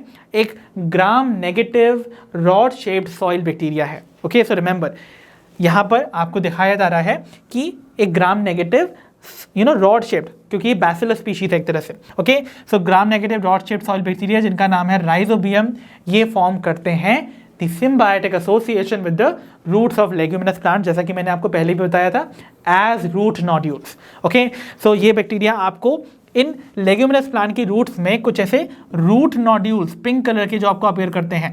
ओके, और इनका पिंक कलर होता है बेसिकली एक पिगमेंट की वजह से, जो कि मैं आपको आगे बताऊंगा, अभी नहीं बताता हूं। ओके, चलो बता ही देता हूं। उसे हम बुलाते हैं लेग हीमोग्लोबिन, बिकॉज वो लेग्यूमिनस प्लांट के अंदर pinkish to reddish colour provide करती है and that is why it is called leg haemoglobin. ठीक है, सो ये जो आपको ऐसे कुछ लंप ऑफ सेल्स देखने को मिल रहे हैं ना on the roots of these leguminous plant, they are called root nodules. तो इनमें ये बैक्टीरिया जो है वो प्रेजेंट रह के एनारोबिक कंडीशंस में नाइट्रोजन को फिक्स करते हैं इनटू अमोनिया। तो भाई बच्चों, रूट नोड्यूल्स क्या हुए भाई? रूट नोड्यूल्स बेसिकली कुछ ऐसी स्मॉल आउटग्रोथ्स हैं जो कि आपको रूट्स के ऊपर नजर आती हैं। तो रूट्स के ऊपर जो लंप लाइक स्ट्रक्चर्स आपको नजर आ रहे थे ना of the tissues, they are representing the root nodules. और इन्हीं रूट नोड्यूल्स को आपको इसलिए याद रखना है बिकॉज इन्हीं रूट नोड्यूल्स के अंदर नाइट्रोजन फिक्सिंग एंजाइम प्रेजेंट होता है जिसे हम बुलाते हैं नाइट्रोजनेज। जैसा कि मैंने आपको पहले भी बोला हुआ है कि आपको याद रखना है इस एंजाइम को, because nitrogenase is solely responsible for the conversion of nitrogen into ammonia, that is the process of nitrogen fixation. ठीक है, ओके। और ये जो रूट नोड्यूल्स होते हैं ना, ये आपको पिंक कलर के अपेयर होते हैं, जैसे कि मैंने आपको पिछली स्लाइड में भी बताया था। और ये पिंक क्यों अपेयर होते हैं? बिकॉज इनके पास एक पिगमेंट प्रेजेंट होती है जो कि इनको वो पिंक कलर प्रोवाइड कराती है, that is called leg haemoglobin. ठीक है, तो लेग हीमोग्लोबिन क्यों भाई? क्योंकि लेग्यूमिनस प्लांट्स के अंदर ये आपको उनके रूट नोड्यूल्स में ये पिगमेंट हीमोग्लोबिन देखने को मिलती है, और सिंस ये pinkish to reddish colour provide करती है, हेंस नेम्ड हीमोग्लोबिन। ठीक है, सो रिमेंबर। ओके, और इंपॉर्टेंट थिंग जो मैं पहले भी डिस्कस कर चुका हूं कि एक और माइक्रोब है जिसका नाम है फ्रैंकिया, जो कि अगेन इसी टाइप का यानी कि symbiotic biological nitrogen fixing association form करता है with the roots of non leguminous plants like alnus. ठीक है, तो ऐसा ही रिलेशन आपको देखने को मिलेगा एलनस का विद फ्रैंकिया। बट याद रखिएगा, फ्रैंकिया जो है वो एक आप कह सकते हो नॉन लेग्यूमिनस प्लांट की रूट्स के साथ एसोसिएशन फॉर्म करता है। So Alnus is not a legume. ठीक है, Alnus is a non legume. Okay okay, and एक और इंपॉर्टेंट चीज जो मैं पहले भी बता चुका हूं, दैट इज बोथ राइजोबियम और फ्रैंकिया जो हैं वो सॉइल के अंदर तो फ्री लिविंग है, ओके, बट अगर इनको नाइट्रोजन फिक्सेशन कॉज करवानी है तो they will only have to exist as symbionts. Okay, तो मतलब एक बार ये एसोसिएशन बना लेते हैं with the roots of these plants, तभी ये नाइट्रोजन फिक्सेशन कर सकते हैं, but outside the soil they are not going to fix nitrogen, okay, they can fix nitrogen only as symbionts। तो चलिए बच्चों, अब हम डिस्कस करते हैं द वेरियस स्टेप्स जो कि इन्वॉल्व होते हैं in the formation of root nodules on the roots of leguminous plants. ठीक है, तो आपको याद है ना लेग्यूमिनस प्लांट के रूट्स पे जो ऐसे टाइनी लम्प्स आपको देखने को मिलते थे of tissue, those were called root nodules, जो कि साइट्स होते थे ऑफ द नाइट्रोजन फिक्सेशन। देखो यहीं पर नाइट्रोजन फिक्सेशन कैरी आउट होती है। तो आइए देखते हैं कैसे बनते हैं ये root nodules on the leguminous plant roots. तो जो पहला स्टेप है रूट नोड्यूल के फॉर्मेशन में, that is multiplication and colonization of rhizobia around the legume roots. तो आपको पता है ना नाइट्रोजन फिक्सेशन लेग्यूमिनस प्लांट्स में राइजोबियम बैक्टीरिया करता है। तो ये जो राइजोबियम बैक्टीरिया है, सबसे पहले क्या होता है, देखिए प्लांट्स जो लेग्यूमिनस प्लांट्स हैं उनके रूट्स ना कुछ केमिकल्स रिलीज करते हैं सॉइल में। अब केमिकल के रिलीज होने से व्हाट विल हैपन, ये जो बैक्टीरिया हैं वो इस केमिकल की तरफ अट्रैक्ट होते हैं और ये मूव करते हैं और पहुंच जाते हैं around the roots of the legume. Okay, so what is going to happen now, I have told you ये जो राइजोबिया बैक्टीरिया थे क्या थे, they were gram negative soil bacteria जो कि रॉड शेप्ड होते थे ना। सो सॉइल में ये ऑलरेडी प्रेजेंट है, प्लांट ने जैसे ही सिग्नल भेजा इन the form of the chemical, ये सभी के सभी उस रूट के चारों तरफ जाके इकट्ठा हो जाते हैं, राइट। सो पहला स्टेप यही हुआ कि ये जाके वहाँ पर पहुँच जाएंगे उस रूट के पास और वहाँ पे मल्टीप्लाई करेंगे, और मल्टीप्लाई करने के बाद उस जगह पर रहना स्टार्ट कर देंगे, मतलब मल्टीप्लिकेशन के बाद कॉलोनाइज कर लेंगे। ठीक है, ओके। तो अगर मैं आपको एक सेक्शन दिखाऊं कि कैसे एक रूट हेयर जो है वो आपको सेक्शन में नजर आ रहा है इनसाइड द सॉइल, और कैसे राइजोबिया उसकी तरफ अट्रैक्ट हो रहे हैं। सो इमेजिन ये आपकी सपोज रूट की सबसे आउटरमोस्ट लेयर है और ये आपकी कॉर्टिकल लेयर्स हैं। So this is my cortex and this is the epidermis. So you all remember very well ना कि एपिडर्मिस के ही कुछ सेल्स जो हैं वो ऐसे हेयर लाइक स्ट्रक्चर्स के फॉर्म में एक्सटेंड आउट करते हैं, which are called the root hair. Okay, तो रूट हेयर आपको यहां नजर आ रहा है।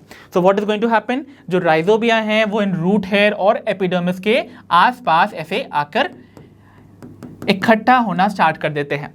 So that means they multiply and they colonize near the root hair, okay, as well as the root epidermis. अब क्या होगा, ये आ तो गए रूट के आसपास, now what will they do, so अब ये करते हैं अपना attachment with the epidermis and the root hair.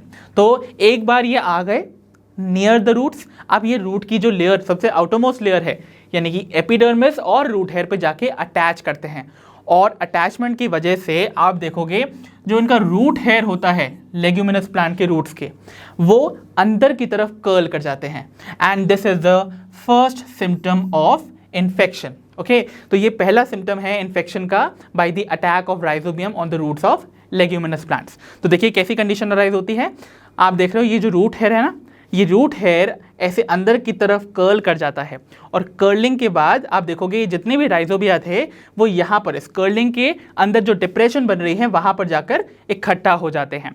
So this is going to be the second step in the formation of root nodule. तो आइए बच्चों डिस्कस करते हैं अपना third step, that says invasion of bacteria along the root hair as infection thread. ठीक है, तो आइए बच्चों देखते हैं क्या कहता है थर्ड स्टेप। इससे पहले आपको रिकॉल करना चाहिए अपना सेकंड स्टेप, जिसमें क्या देखा था हमने कि जो आपके राइजोबियम बैक्टीरिया हैं वो जब जाके आपके रूट हेयर से बाइंड करते हैं तो रूट हेयर अंदर की तरफ कर्ल कर जाता है, और उनकी कर्लिंग की वजह से जो अंदर की तरफ डिप्रेशन बनती थी उसमें जाके इकट्ठा हो जाते हैं राइजोबियम बैक्टीरिया। अब ये जो राइजोबियम बैक्टीरिया इस डिप्रेशन में प्रेजेंट है वो क्या करेंगे, वो सबसे पहले तो इस रूट हेयर की वॉल को ब्रेक कर देंगे। अब अगर रूट हेयर की वॉल ब्रेक हो गई तो अंदर आउटरमोस्ट बाउंड्री क्या बची, only the plasma membrane, right. तो अब जो बैक्टीरिया यहाँ प्रेजेंट है वो धीरे धीरे उस प्लाज्मा मेम्ब्रेन को अंदर की तरफ पुश करते जाएंगे और एक के बाद एक अंदर एंट्री लेते जाएंगे इनटू द रूट हेयर। तो एक तरह से क्या होगा, देखो जैसे जैसे एक एक बैक्टीरिया अंदर जाता जाएगा वैसे वैसे आपकी जो प्लाज्मा मेम्ब्रेन है वो अंदर की तरफ मूव करती जाएगी towards the epidermis as a tunnel, और उस टनल में एक के पीछे एक आपको ये सारे बैक्टीरिया मूव करते हुए नजर आ रहे हैं। एंड वो जो टनल है वो फाइनली यहाँ पर कहाँ रीच कर जाएगी, up till the epidermis. Okay, और ये जो टनल दिख रही है आपको बेसिकली जो कि इनवैजिनेशन है प्लाज्मा मेम्ब्रेन का, containing all the bacteria, the rhizobium bacteria, इसको हम कहते हैं the infection thread. So I hope you got it कि इन्फेक्शन थ्रेड क्या है, इनवैजिनेशन ऑफ प्लाज्मा मेम्ब्रेन, जिसमें कि क्या नजर आ रहे हैं आपको, बहुत सारे राइजोबियम बैक्टीरिया एक के पीछे एक नजर आ रहे हैं। Okay okay, now what is going to happen, तो अब आपको नजर आता है फोर्थ स्टेप। फोर्थ स्टेप में क्या होने वाला है, तो आपके ये जो इन्फेक्शन थ्रेड हैं वो कहाँ पहुंच गए थे, एपिडर्मिस तक, इज़न्ट इट। अब ये एपिडर्मिस से हमारी नेक्स्ट लेयर यानी कि कॉर्टेक्स तक पहुंचेंगे, राइट। तो what is going to happen now is they will release into the cortical cells as bacteroids. So इस टर्म को हमको समझना है। तो देखिए क्या होने वाला है, आपने देखा आपका जो इन्फेक्शन थ्रेड है वो देखिए एपिडर्मिस को भी क्रॉस कर गया, इंटर कर गया किसमें, कॉर्टेक्स में।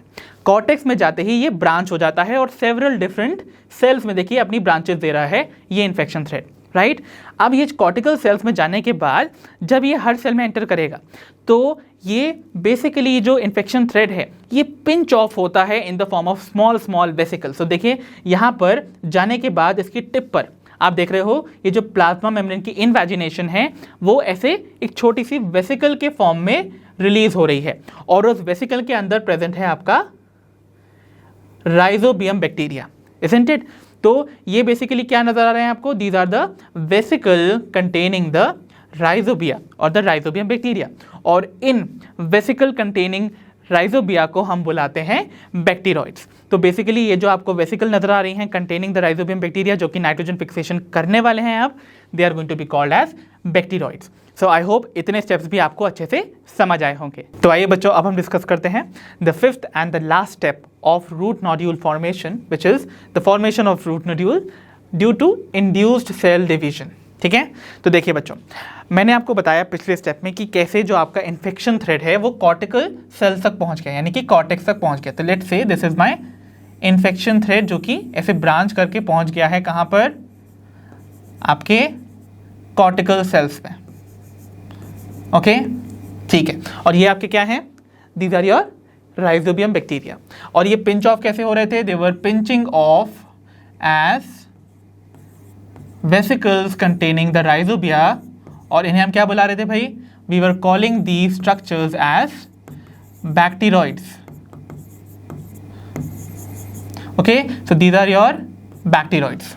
अब ये बैक्टीरॉइड्स क्या करते हैं, जिन कॉर्टिकल सेल्स में ये बैक्टीरॉइड्स प्रेजेंट होते हैं ये उन सेल्स में रिलीज करते हैं एक सेल डिवाइडिंग हार्मोन जिसे हम कहते हैं साइटोकाइनिन।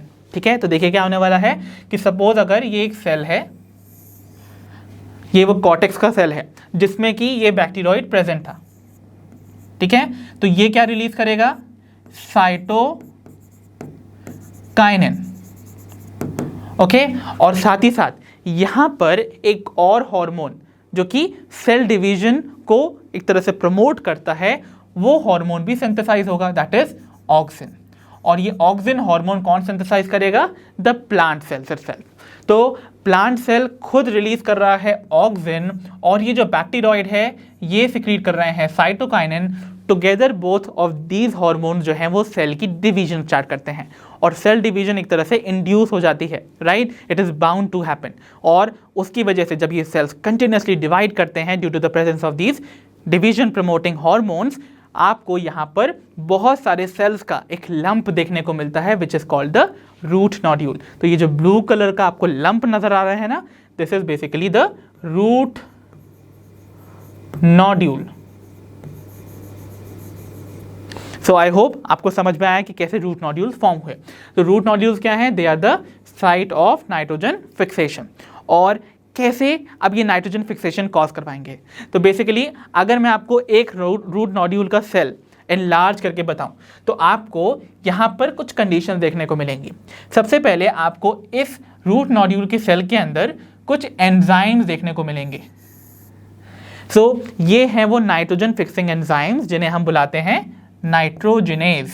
ओके, सो रिमेंबर ये है नाइट्रोजनेज एंजाइम, और ये जो नाइट्रोजनेज एंजाइम है ना, it works only under anaerobic conditions. Remember ये एनारोबिक कंडीशन में ही नाइट्रोजन फिक्सेशन कॉज करवा सकता है, राइट? और ये बिल्कुल भी एक तरह से बेयर नहीं कर सकता है कि इसके एनवायरनमेंट में ऑक्सीजन प्रेजेंट हो, अदरवाइज नाइट्रोजनेज एंजाइम जो है वो बेसिकली इनएक्टिव हो जाएगा।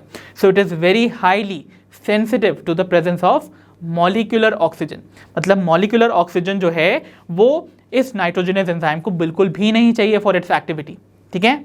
ओके, बट एक सेल के अंदर एनारोबिक कंडीशन मेंटेन कैसे की जाएगी? तो उसको मेंटेन करने के लिए there is a pink coloured pigment जिसे हम बुलाते हैं लेग हीमोग्लोबिन। ओके, तो लेग हीमोग्लोबिन क्या है? Leguminous haemoglobin. ओके, तो लेग्यूमिनस प्लांट के रूट्स में जो आपको एक हीमोग्लोबिन यानी कि रेडिश टू पिंक कलर की पिगमेंट नजर आती है, we call it leg haemoglobin. और ये बेसिकली क्या करती है? ये सारे ऑक्सीजन मॉलिक्यूल से बाइंड कर जाती है। तो मतलब जितने भी ऑक्सीजन मॉलिक्यूल इस सेल के अंदर प्रेजेंट थे उनको एक तरह से ये बाइंड कर लेती है खुद से, और उसके बाद क्या होगा? कोई भी फ्री ऑक्सीजन मॉलिक्यूल इस सेल के अंदर आपको नजर नहीं आएगा। और अगर कोई भी फ्री ऑक्सीजन मॉलिक्यूल नजर नहीं आएगा तो नाइट्रोजनेज की एक्टिविटी को कोई भी हिंड्रेंस नहीं मिलेगा और वो आसानी से नाइट्रोजन फिक्सेशन कॉज करवा पाएगा। इसीलिए कहते हैं ये जो लेग हीमोग्लोबिन नाम का ये पिगमेंट है ये एक ऑक्सीजन स्कैवेंजर है। Okay, so this is an oxygen scavenger because ये सेल के एनवायरनमेंट में से सारी ऑक्सीजन को स्कैवेंज कर लेता है, विदड्रॉ कर लेता है for the activity of the nitrogenase to take place efficiently. Okay, तो चलिए बच्चों अब हम डिस्कस करते हैं the activity of nitrogenase enzyme, right? तो अब हम देखने वाले हैं कि कैसे नाइट्रोजनेज एंजाइम अपनी एक्टिविटी परफॉर्म करता है। बेसिकली क्या रोल परफॉर्म करता है nitrogenase enzyme? Obviously nitrogen fixation का, मतलब जो आपकी एटमॉस्फेरिक नाइट्रोजन है ना, जो कि नॉन यूजेबल फॉर्म है ऑफ नाइट्रोजन, उसको कन्वर्ट कर देता है into usable form of ammonia. Okay, और उसके लिए जो कंडीशन रिक्वायर्ड थी वो ऑलरेडी मेंटेन है inside the root nodule cells, जिसको कि हमने पिछली ही स्लाइड में कवर किया है। क्या कंडीशन थी वो? That was the maintenance of anaerobic conditions, right? Because आपको पता है जो नाइट्रोजनेज एंजाइम है वो फ्री मॉलिक्यूलर ऑक्सीजन की प्रेजेंस से बहुत ज़्यादा हाईली सेंसिटिव होता है। अगर वहाँ पर सेल के अंदर यानी कि रूट नोड्यूल सेल के अंदर फ्री मॉलिक्यूलर ऑक्सीजन अवेलेबल होगी तो नाइट्रोजनेज एंजाइम इनएक्टिव हो जाएगा, वो अपनी एक्टिविटी परफॉर्म नहीं कर पाएगा, राइट? और उस एनारोबिक कंडीशन को मेंटेन कौन करके रखता था? I had told you that was a pigment जो कि आपको देखने को मिलती है in the root nodule, that was called leg haemoglobin, जो कि सारी ऑक्सीजन को, जो फ्री मॉलिक्यूलर ऑक्सीजन है ऑफ द सेल, उसको अपने साथ बाइंड करके रखती है। और इसीलिए सेल के अंदर कोई भी फ्री मॉलिक्यूलर ऑक्सीजन अवेलेबल नहीं होती है to hinder the process of nitrogen fixation, ठीक है? राइट, तो चलिए देखते हैं कि कैसे ये नाइट्रोजनेज एंजाइम अब अपनी एक्टिविटी परफॉर्म कर पाएगा अंडर द फेवरेबल कंडीशन यानी कि एनारोबिक कंडीशन में। ओके, चलिए सो पहली जो आप चीज़ समझ लीजिए यहाँ पर कि यहाँ पर इस रिप्रेजेंटेशन में आपको ये जो रेड कलर का स्ट्रक्चर रिप्रेजेंट किया गया है, this is the nitrogenase enzyme. Okay, और इसकी एक्टिव साइट पे आपकी जो डाइनाइट्रोजन, जो कि non usable form of nitrogen है, वो अटैच हो जाती है to its active site. Fine, ठीक है। सो यहाँ पर this is the first step, जहाँ पर क्या होने वाला है, जो आपका सबस्ट्रेट है वो एंजाइम से अटैच हो रहा है। और सबस्ट्रेट क्या होगा भाई? This is dinitrogen. तो इस डाइनाइट्रोजन में आपको दो नाइट्रोजन एटम्स देखने को मिल रहे हैं जो कि अटैच्ड हैं to one another by triple covalent bond. Okay, ठीक है, चलिए देखते हैं अब क्या होने वाला है।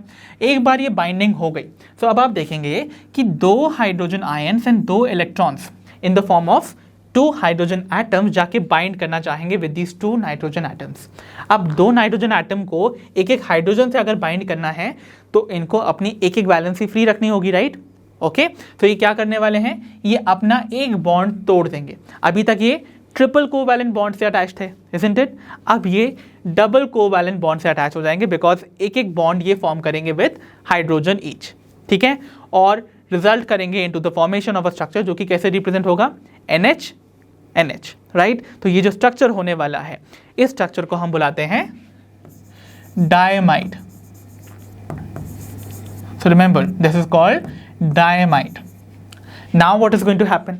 अब आपको अगेन सेकेंड स्टेप में भी ये देखने को मिलेगा कि दो हाइड्रोजन आयंस दो इलेक्ट्रॉन्स के साथ again again in these two nitrogen atoms के साथ बॉन्ड फॉर्मेशन करना चाहेंगे। सो अगेन दो नाइट्रोजन को अपनी एक एक वैलेंसी फ्री रखनी होगी for the incoming hydrogen atoms. तो अब क्या होने वाला है, देखिए अभी तक जो दो नाइट्रोजन एटम्स यहाँ पर डबल बॉन्ड से अटैच थे, अब वो अपना एक और बॉन्ड तोड़ लेंगे और वो सिंगल बॉन्ड में से कन्वर्ट हो जाएंगे। फर्स्टली समझ में आ गया ये वाला स्टेप। सो अब यहाँ पर दो नाइट्रोजन एटम सिंगल बॉन्ड से अटैच हो गए और जो उनकी एक एक वैलेंसी फ्री हुई है उसका इस्तेमाल करके दो हाइड्रोजन एटम जो हैं वो ईदर साइड पे यानी कि ईदर हाइड्रोजन एटम पे अटैच हो जाने वाले हैं। सो अब आपको एक स्ट्रक्चर फॉर्म होता हुआ नजर आने वाला है विच इज NH2 NH2 और इस NH2 वाले स्ट्रक्चर को we call hydrazine. Okay, so ये है हाइड्रोजीन का formation. I hope it is clear as well. ठीक है, now let us see the third step. अब क्या होने वाला है, इस स्टेप में आप देखोगे ये जो लास्ट स्टेप है नाइट्रोजन फिक्सेशन में, इसमें अब आपको दो हाइड्रोजन आयन की बजाय टोटल 4 हाइड्रोजन आयन्स की अटैचमेंट नजर आएगी। सो यहाँ मैं समराइज कर रहा हूँ इसको, तो देखिए यहाँ पर 4 हाइड्रोजन आयन्स और 4 इलेक्ट्रॉन्स यानी कि टोटल 4 हाइड्रोजन एटम्स के फॉर्म में अगेन एक एक नाइट्रोजन के साथ बाइंड करना चाहेंगे, फॉर विच अगेन दोनों नाइट्रोजन एटम्स को एक एक वैलेंसी फ्री रखनी होगी। अब क्या करने वाले हैं, वो जो सिंगल नाइट्रोजन बॉन्ड के through, okay I mean single covalent bond के थ्रू जब ये दो नाइट्रोजन एटम्स अटैच थे वो उसको भी ब्रेक कर देंगे। तो देखिए इनके बीच में जो बॉन्ड्स था वो भी ब्रेक हो गए एंड फाइनली एक एक हाइड्रोजन आयन जो है वो आउट ऑफ टोटल 4 एक एक हाइड्रोजन आयन जो है वो दोनों नाइट्रोजन एटम से अटैच हो जाएंगे। दैट मीन्स 2 हाइड्रोजन एटम्स यहाँ पर अटैच हो गए, right. And what about the next 2 hydrogen atoms जो कि अगेन H+ आयन और 2 इलेक्ट्रॉन्स के फॉर्म में आए थे, वो रिलीज हो जाते हैं as the by product that is hydrogen gas. ठीक है, तो now see what is going to happen. ये जो दो नाइट्रोजन एटम्स हैं वो बेसिकली आपस से खुद से तो डिसोसिएट हो गए और एसोसिएट हो गए 3 हाइड्रोजन एटम से ऑन ईच साइड। तो इसका मतलब यहाँ पर भी एक अमोनिया का फॉर्मेशन हुआ, राइट। ये अमोनिया मॉलिक्यूल ही तो है NH3 और ये भी एक NH3 मॉलिक्यूल है दैट इज अमोनिया। तो इसका मतलब देखिए टोटल फिक्सेशन के टाइम पे अब नाउ दो नाइट्रोजन जो है बेसिकली अलग हो गई हैं in the form of ammonia. तो फाइनली जो आपका एंजाइम और सबस्ट्रेट है वो प्रोडक्ट में कन्वर्ट हो गया ना, तो प्रोडक्ट्स और एंजाइम का सेपरेशन हो जाएगा। तो देखिए आपको 2 अमोनिया मॉलिक्यूल्स फॉर्म होते हुए नजर आएंगे और साथ ही साथ आपको नजर आएगा एक बाय प्रोडक्ट का formation which is hydrogen gas. So remember entire activity of nitrogen fixation जो कि नाइट्रोजनस एंजाइम कैरी आउट करता है, उसके एंड में आपको 2 अमोनिया मॉलिक्यूल्स और एक हाइड्रोजन मॉलिक्यूल फॉर्म होता हुआ नजर आता है। So I hope this entire process of nitrogen fixation आपको समझ आई होगी।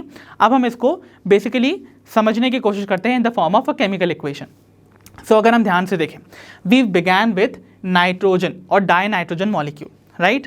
ठीक है, अब इन टोटल इनसे कितने हाइड्रोजन आयन्स और कितने इलेक्ट्रॉन्स अटैच हुए, लेट्स काउंट। यहाँ पर 2, नेक्स्ट स्टेप में भी 2 और लास्ट स्टेप में 4। तो टोटल कितने हाइड्रोजन आयन्स, 8 हाइड्रोजन आयन्स। देखिए नाइट्रोजन 8 हाइड्रोजन आयन्स के साथ ऐड कर रहे हैं।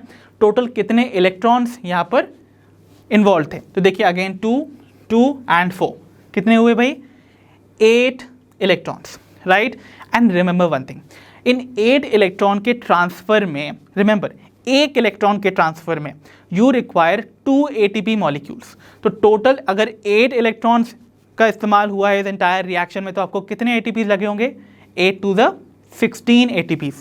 तो इसका मतलब इस एंटायर रिएक्शन में ये रिक्वायर्ड 16 ATP मॉलिक्यूल्स, ओके। तब जाके ये रिएक्शन जो है वो इनिशिएट होगी। Now what is going to happen, आपको पता है प्रोडक्ट क्या बना, प्रोडक्ट में आपको 2 अमोनिया मॉलिक्यूल फॉर्म होते हुए नजर आए, एक हाइड्रोजन मॉलिक्यूल बनता हुआ नजर आया, साथ में ये जो 16 ATPs थे इन्होंने अपनी एनर्जी यूज की होगी ना to transfer the electrons as electron carriers, है ना। तो उस टाइम पे क्या होगा, एनर्जी रिलीज होगी, तो 16 ATPs ब्रेक कर जाएंगे into 16 ADPs and 16 inorganic phosphates. So this is the entire overall reaction of nitrogen fixation carried out by nitrogenase enzyme. Okay? तो आइए बच्चों अब हम डिस्कस करने जा रहे हैं the fate of ammonia, right. तो बच्चों मैंने बताया आपको कैसे नाइट्रोजनेज एंजाइम की एक्टिविटी से अमोनिया का फॉर्मेशन होता है प्लांट्स के अंदर, right, in their root nodules. अब ये जो अमोनिया बन गई आखिरकार इसका क्या फेट होगा एक प्लांट बॉडी में, मतलब ये अमोनिया प्लांट की बॉडी में किन किन कामों के लिए इस्तेमाल की जाएगी।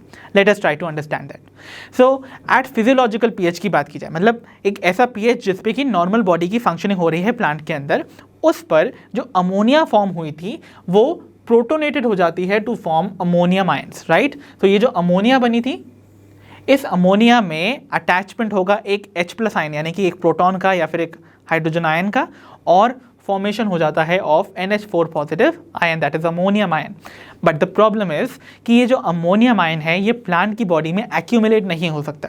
द रीजन बीइंग कि अमोनियम आयन जो है वो टॉक्सिक होता है for the plants. So remember, ammonium ion is toxic to the plants, इसीलिए ये बॉडी में नहीं इकट्ठा हो सकता है।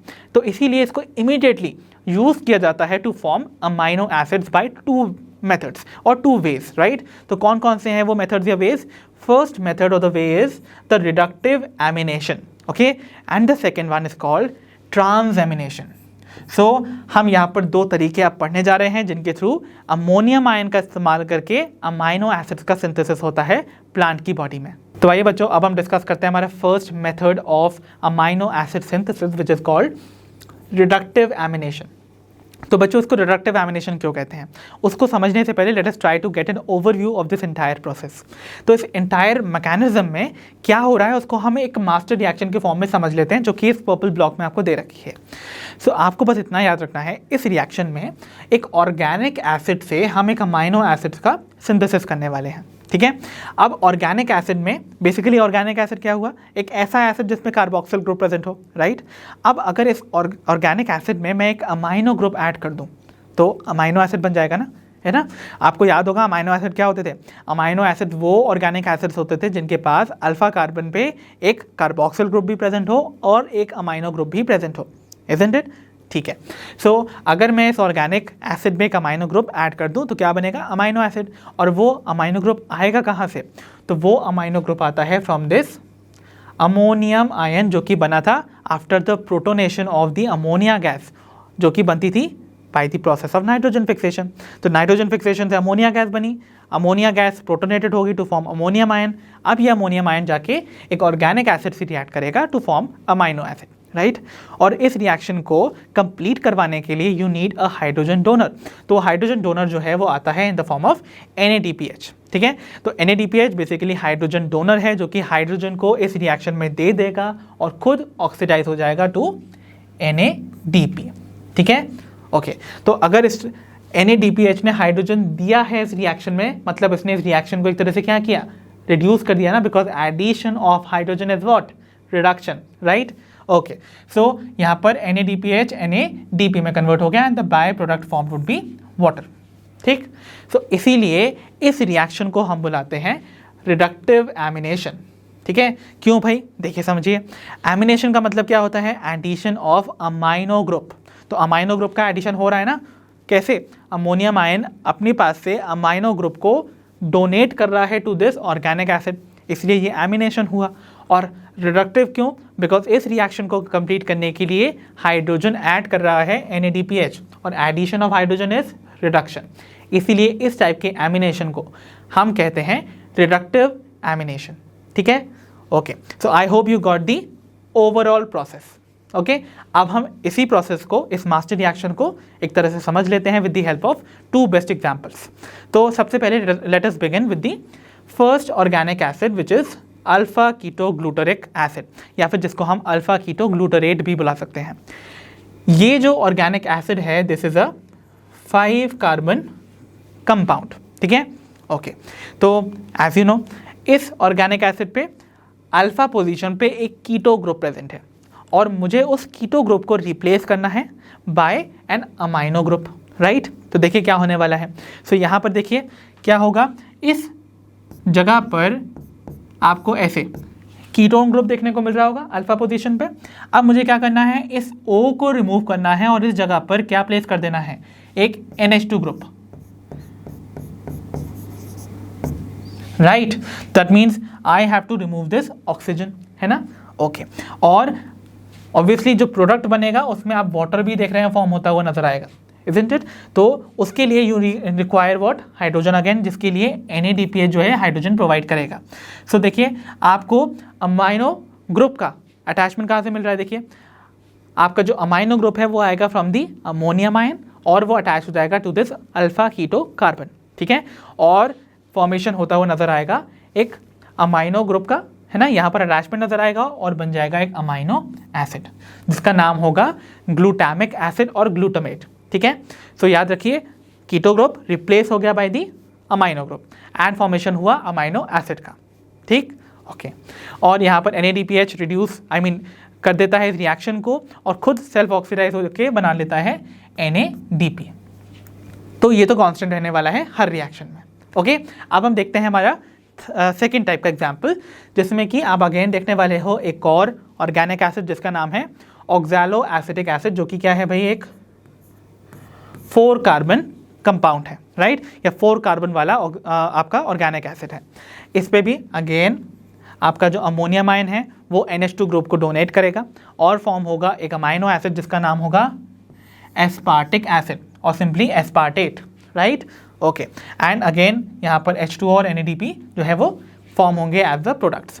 तो देखिए इस एंटायर रिएक्शंस में आपको एंजाइम्स जो इन्वॉल्व हैं वो कौन से नजर आएंगे। तो देखिए यहाँ पर फर्स्ट रिएक्शन में जो प्रोडक्ट बना दैट वाज ग्लूटामेट या फिर ग्लूटामिक एसिड, ठीक है, और वो ग्लूटामेट क्यों बना है, by the addition of hydrogen, यानी कि एडिशन ऑफ हाइड्रोजन इन्वॉल्व क्या कर रहा होगा, removal of hydrogen from NADPH, तभी तो वो हाइड्रोजन जो है वो इस प्रोडक्ट के फॉर्मेशन में यूटिलाइज हो पाया होगा, isn't it? तो इसीलिए इस एंजाइम को हम बुलाएंगे glutamate dehydrogenase, because you have to form glutamate and उसके लिए you have to remove hydrogen from NADPH, इसीलिए इट इज डिहाइड्रोजनेज, ठीक है। तो प्रोडक्ट फॉर्म होगा या फिर जो प्रोडक्ट फॉर्म होगा ग्लूटामेट उस पर बेस्ड होगा एंजाइम का नाम that is glutamate dehydrogenase. Second case में एस्पार्टेट यानी कि एस्पार्टिक एसिड फॉर्म हो रहा है ना, तो उसके फॉर्मेशन के लिए जो एंजाइम इन्वॉल्व होने वाला है that is going to be aspartate dehydrogenase. So I hope the overall concept of this type of mechanism जिसके थ्रू अमाइनो एसिड सिंथेसाइज होता है that is of reductive amination, I hope आप सभी को समझ आया होगा। तो आइए बच्चों अब हम डिस्कस करने जा रहे हैं हमारा second method of amino acid synthesis called transamination. तो अगर हम ब्रेक करते हैं वर्ड ट्रांसएमिनेशन को, तो ट्रांस का मतलब होता है ट्रांसफ़र और एमिनेशन का मतलब एडिशन ऑफ अमाइनो ग्रुप, यानी कि ट्रांसफ़र होने के बाद अमाइनो जो ग्रुप है उसका एडिशन हो जाना to a particular organic acid would be called as transamination, ठीक है। तो हमने पिछली रिएक्शन में भी ऐसे ही कुछ देखा था ना, जहाँ पर एक ऑर्गेनिक एसिड पे एक अमाइनो ग्रुप जो है वो आकर अटैच हो जाता है और उसको डोनेट कौन करता था, अमाइनो ग्रुप को, दैट वाज अमोनियम आयन।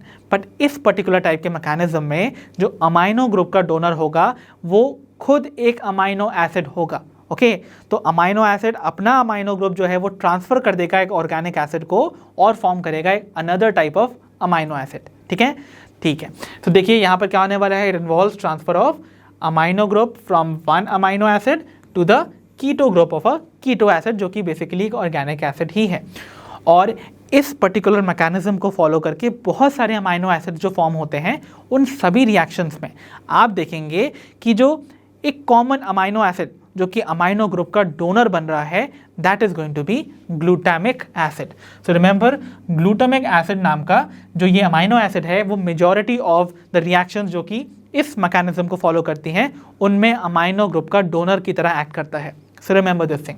और इस पर्टिकुलर रिएक्शन को कैटलाइज करने के लिए you require an enzyme called transaminase, ठीक है। तो चलिए देखते हैं क्या होने वाला है इस पर्टिकुलर रिएक्शन में, उसको हम समझ लेते हैं इस मास्टर रिएक्शन के थ्रू। सो आप देख रहे हैं यहाँ पर एक अमाइनो एसिड है, ओके।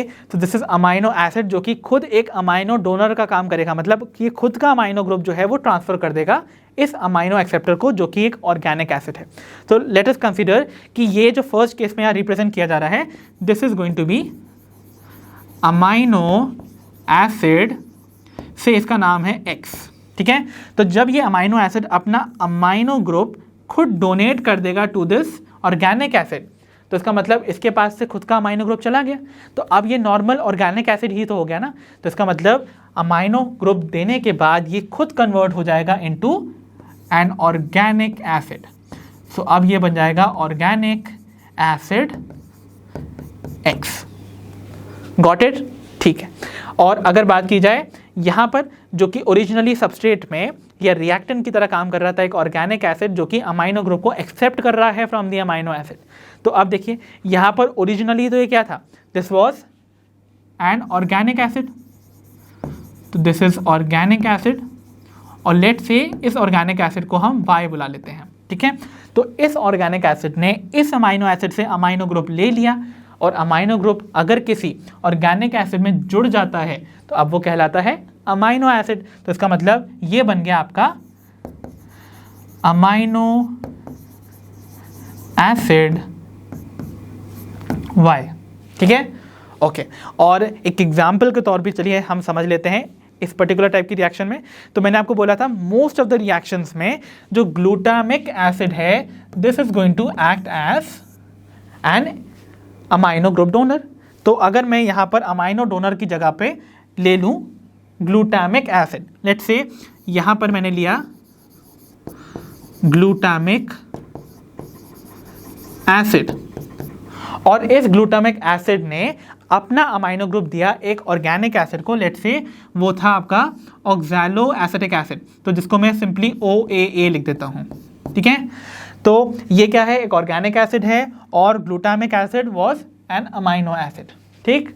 चलिए now what is going to happen, तो इस रिएक्शन में ट्रांसएमिनेज नाम का एंजाइम जो है वो वर्क करेगा। अब एक्टिविटी में क्या होने वाला है, ग्लूटामिक एसिड अपना अमाइनो ग्रुप इस ऑक्सैलो एसिटिक एसिड को दे देगा, ठीक है। तो ग्लूटामिक एसिड ने अपना अमाइनो ग्रुप तो दे दिया ना, राइट। तो अब ये क्या बन गया, खुद एक ऑर्गेनिक एसिड बन गया। तो कौन सा ऑर्गेनिक एसिड फॉर्म होगा अगर ये particular amino acid that is glutamic acid अपना अमाइनो ग्रुप दे दे, तो that would be alpha keto glutaric acid, right. तो you remember alpha keto glutaric acid पे एमिनेशन होने की वजह से क्या बन रहा था, ऑब्वियसली योर ग्लूटामिक एसिड। अगर ये ग्लूटामिक एसिड अपना वापस से अमाइनो ग्रुप छोड़ दे तो वो बन जाएगा वापस से ऑर्गेनिक एसिड जो कि क्या था, alpha keto glutaric acid, okay. And आपके इस पर्टिकुलर ऑब्वियसली जो ऑर्गेनिक एसिड जिसका नाम है ऑक्सैलो एसिटिक एसिड ने अमाइनो ग्रुप को यहाँ से एक्सेप्ट कर लिया। तो अब ये क्या हो गया, खुद एक अमाइनो एसिड में कन्वर्ट हो गया। और ऑक्सैलो एसिटिक एसिड जब अमाइनो ग्रुप अटैच करता था या खुद से ले लेता था फ्रॉम द अमाइनो डोनर, तो वो किस अमाइनो एसिड में कन्वर्ट होता था, it used to get converted into aspartic acid, right, या फिर जैसे हम सिंपली एस्पार्टेट भी बुलाते हैं। So I hope you got the entire concept of this process of transamination, जो कि सेकेंड मैकेनिज्म है जिसके थ्रू अमाइनो एसिड्स प्लांट के अंदर सिंथेसाइज किए जाते हैं। तो आइए बच्चों, अब हम फाइनली पहुंच गए हैं हमारे आज के सेशन के लास्ट टॉपिक की ओर, which is the transport of nitrogen. तो बच्चों, प्लांट्स के अंदर नाइट्रोजन कैसे ट्रांसपोर्ट होती है, let us try to take an insight of it. तो देखिए, मेजॉरिटी ऑफ प्लांट्स के अंदर नाइट्रोजन जो है वो ट्रैवल करती है in the form of amides, okay. और अमाइड्स जो आपको बहुत इंपॉर्टेंटली दो याद रखनी है, which are going to be asparagine and glutamine. So ये जो दो अमाइड्स हैं वो बेसिकली बनती हैं from two acidic amino acid जिनके नाम है aspartic acid and glutamic acid. So aspartic acid से बनती है आपकी एस्पैराजीन और ग्लूटामिक एसिड से बनती है आपकी ग्लूटामीन, राइट। तो अगर मैं आपको एक क्विक रिकैप दूं about the general structure of an amino acid, तो आप रिकॉल करने की कोशिश कीजिए। एक अल्फा कार्बन पे आपको पता है एक तरफ अमाइनो ग्रुप ऐड होता था और एक तरफ आपका कार्बोक्सिल ग्रुप, राइट। और इससे इसीलिए हम कहते थे ये एक अमाइनो एसिड, बिकॉज यहाँ पर अमाइनो ग्रुप भी है और कार्बोक्सिल यानी कि एसिडिक ग्रुप भी प्रेजेंट है, इसीलिए नाम पड़ा अमाइनो एसिड। और एक वेरिएबल ग्रुप होता था जो कि वेरी कर सकता है और एक हाइड्रोजन भी प्रेजेंट था, isn't it? तो अगर मैं इस वेरिएबल ग्रुप को R1 यानी कि ग्रुप से रिप्लेस कर दूं, जो कि है लेट्स से सिंपली CH2COOH, तो अगर मैं ये वेरिएबल ग्रुप इस जगह पर R की जगह पर रिप्लेस कर दूं, तो आपको जो अमाइनो एसिड मिलेगा that is going to be called the aspartic acid, ठीक है। और अगर मैं यहाँ पर कुछ ये वाला वेरिएबल ग्रुप ऐड कर दूं, तो आपको नजर आएगा formation of another amino acid which is going to be called the glutamic acid, ठीक है। तो अगर मैं लेट सपोज इस R1 वाले ग्रुप को यहाँ रिप्लेस कर भी देता हूँ, तो you will notice one thing कि यहाँ पर एक कार्बोक्सिल ग्रुप तो ऑलरेडी प्रेजेंट था, राइट। और दूसरा कार्बोक्सिल ग्रुप इस वेरिएबल के पास भी प्रेजेंट है। तो इसका मतलब ये जो अमाइनो एसिड बनेगा उसके पास एसिडिक ग्रुप ज़्यादा है ना, क्योंकि कार्बोक्सिल ग्रुप अमाइनो एसिड को एसिडिक प्रॉपर्टी प्रोवाइड करता है, अमाइनो ग्रुप अमाइनो एसिड को बेसिक प्रॉपर्टी प्रोवाइड करता है। बट अगर एसिडिक ग्रुप की या नंबर जो है अगर ज़्यादा होगा तो इसका मतलब अमाइनो एसिड कैसा हो जाएगा, एसिडिक इन नेचर। इसीलिए एस्पार्टिक एसिड और glutamic acid acidic amino acids होते हैं, ठीक है। ओके, सो अगर मैं एक काम करूं, अगर मैं इन दोनों एसिडिक अमाइनो एसिड्स के जो वेरिएबल पार्ट का कार्बोक्सिल ग्रुप है, ओके, द एसिडिक ग्रुप, उसके पास से देखिए अगर मैं इसके हाइड्रोक्सिल ग्रुप को रिमूव कर दूं और उसकी जगह पर प्लेस कर दूं एक अमाइनो ग्रुप, तो क्या फॉर्म होगा देखिएगा। यहाँ पर let's say this is an aspartic acid, जहाँ पर कार्बन के पास आपके पास यहाँ पर क्या नज़र आ रहा है, देखिए दी अमाइनो ग्रुप, कार्बोक्सिल ग्रुप और ये आपका हाइड्रोजन एटम, ठीक है। ओके, और ये है वो वेरिएबल ग्रुप। अब इस वेरिएबल ग्रुप में कार्बोक्सिल ग्रुप भी प्रेजेंट है, राइट। और इस कार्बोक्सिल ग्रुप का अगर मैं ये हाइड्रोक्सिल ग्रुप जो है वो रिमूव करके एक अमाइनो ग्रुप अटैच कर दूं तो क्या बना, देखिए यहाँ पर ये था COOH, अब ये बन जाएगा CONH2। और CONH2 कौन सा फंक्शनल ग्रुप होता था, it used to be amide, right. इसीलिए एस्पार्टिक एसिड एसिड से अब अमाइड में कन्वर्ट हो जाएगा। Got it, okay. वाइल अगर आप यहाँ देखेंगे ग्लूटामिक एसिड कैसे ग्लूटामीन बनाता है, तो अगेन यू विल फाइंड कि यहाँ पर ये आपका वेरिएबल ग्रुप था, राइट, क्योंकि कार्बन आपका carboxyl group, amino group, hydrogen, this is the variable group. अब इस वेरिएबल ग्रुप में यू फाइंड कि यहाँ पर this is your carboxyl group, ठीक है। तो कार्बोक्सिल ग्रुप से अगर मैं ये हाइड्रोक्सिल ग्रुप रिमूव करके अमाइनो ग्रुप लगा दूं तो अगेन ये क्या बन गया, amide, right, that is CONH2। तो इसीलिए आपका ग्लूटामिक एसिड अब बन गया आपका ग्लूटामीन नाम का अमाइड, ठीक है। तो समझ आया कि कैसे बने आपके ये amides from these two acidic amino acids. Okay, तो अब एक बार ये जो अमाइन या अमाइड्स आपके फॉर्म हो गए, तो अगर आप नोटिस करेंगे दोनों ही अमाइड्स में, इसमें देखिए एस्पैराजीन में जो नाइट्रोजन का कंटेंट है वो एक एस्पार्टिक एसिड यानी कि अमाइनो एसिड से ज़्यादा है। दैट मीन्स अमाइड का नाइट्रोजन कंटेंट अमाइनो एसिड से ज़्यादा है। कैसे, देखिए यहाँ पर एक नाइट्रोजन एटम प्रेजेंट है, राइट, और यहाँ पर देखिए 2 नाइट्रोजन एटम प्रेजेंट है, राइट। तो इसका मतलब जो अमाइड्स होते हैं they are going to have more nitrogen content than the amino acids. Similarly यहाँ देखिए यहाँ पर भी यही कंडीशन होगी, क्योंकि आपके पास ग्लूटामिक एसिड में एक ही अमाइनो ग्रुप था तो नाइट्रोजन कंटेंट सिर्फ एक नाइट्रोजन एटम से रिप्रेजेंट हो रहा है, वाइल यहाँ पर अमाइड्स में आपको 2 नाइट्रोजन एटम नजर आ रहे हैं, तो अगेन नाइट्रोजन कंटेंट अमाइड में ज़्यादा है than in case of amino acid. तो इसीलिए सिंस इनका नाइट्रोजन कंटेंट ज़्यादा होता है ये जाइलम के थ्रू ट्रांसपोर्ट किए जाते हैं to the various plant parts, right. Okay, while अगर हम बात करें कुछ ऐसे प्लांट जैसे कि फॉर एग्जाम्पल सोयाबीन, ठीक है, तो सोयाबीन जो है वो अपनी फिक्स्ड नाइट्रोजन को एक्सपोर्ट करते हैं to the various plant parts from the root nodules along the transpiration stream, क्योंकि ऑब्वियसली जो भी उन्होंने फिक्स की है नाइट्रोजन उसको ट्रांसपोर्ट करेंगे ट्रांसपायरेशन स्ट्रीम के अलोंग ही, बिकॉज वाटर का मूवमेंट जिस जगह होगा वैसे वैसे ये नाइट्रोजन भी एज अ न्यूट्रिएंट जो है वो ट्रैवल करेगी। बट जिस फॉर्म में ये ट्रैवल करवाते हैं उन्हें हम बुलाते हैं एज यूराइड्स। ओके, सो रिमेंबर यूराइड्स जो हैं वो बेसिकली वो फॉर्म ऑफ नाइट्रोजन है जो कि ट्रैवल होते हैं और ट्रांसपोर्ट किए जाते हैं to the various plant parts in plants like soybean, ठीक है।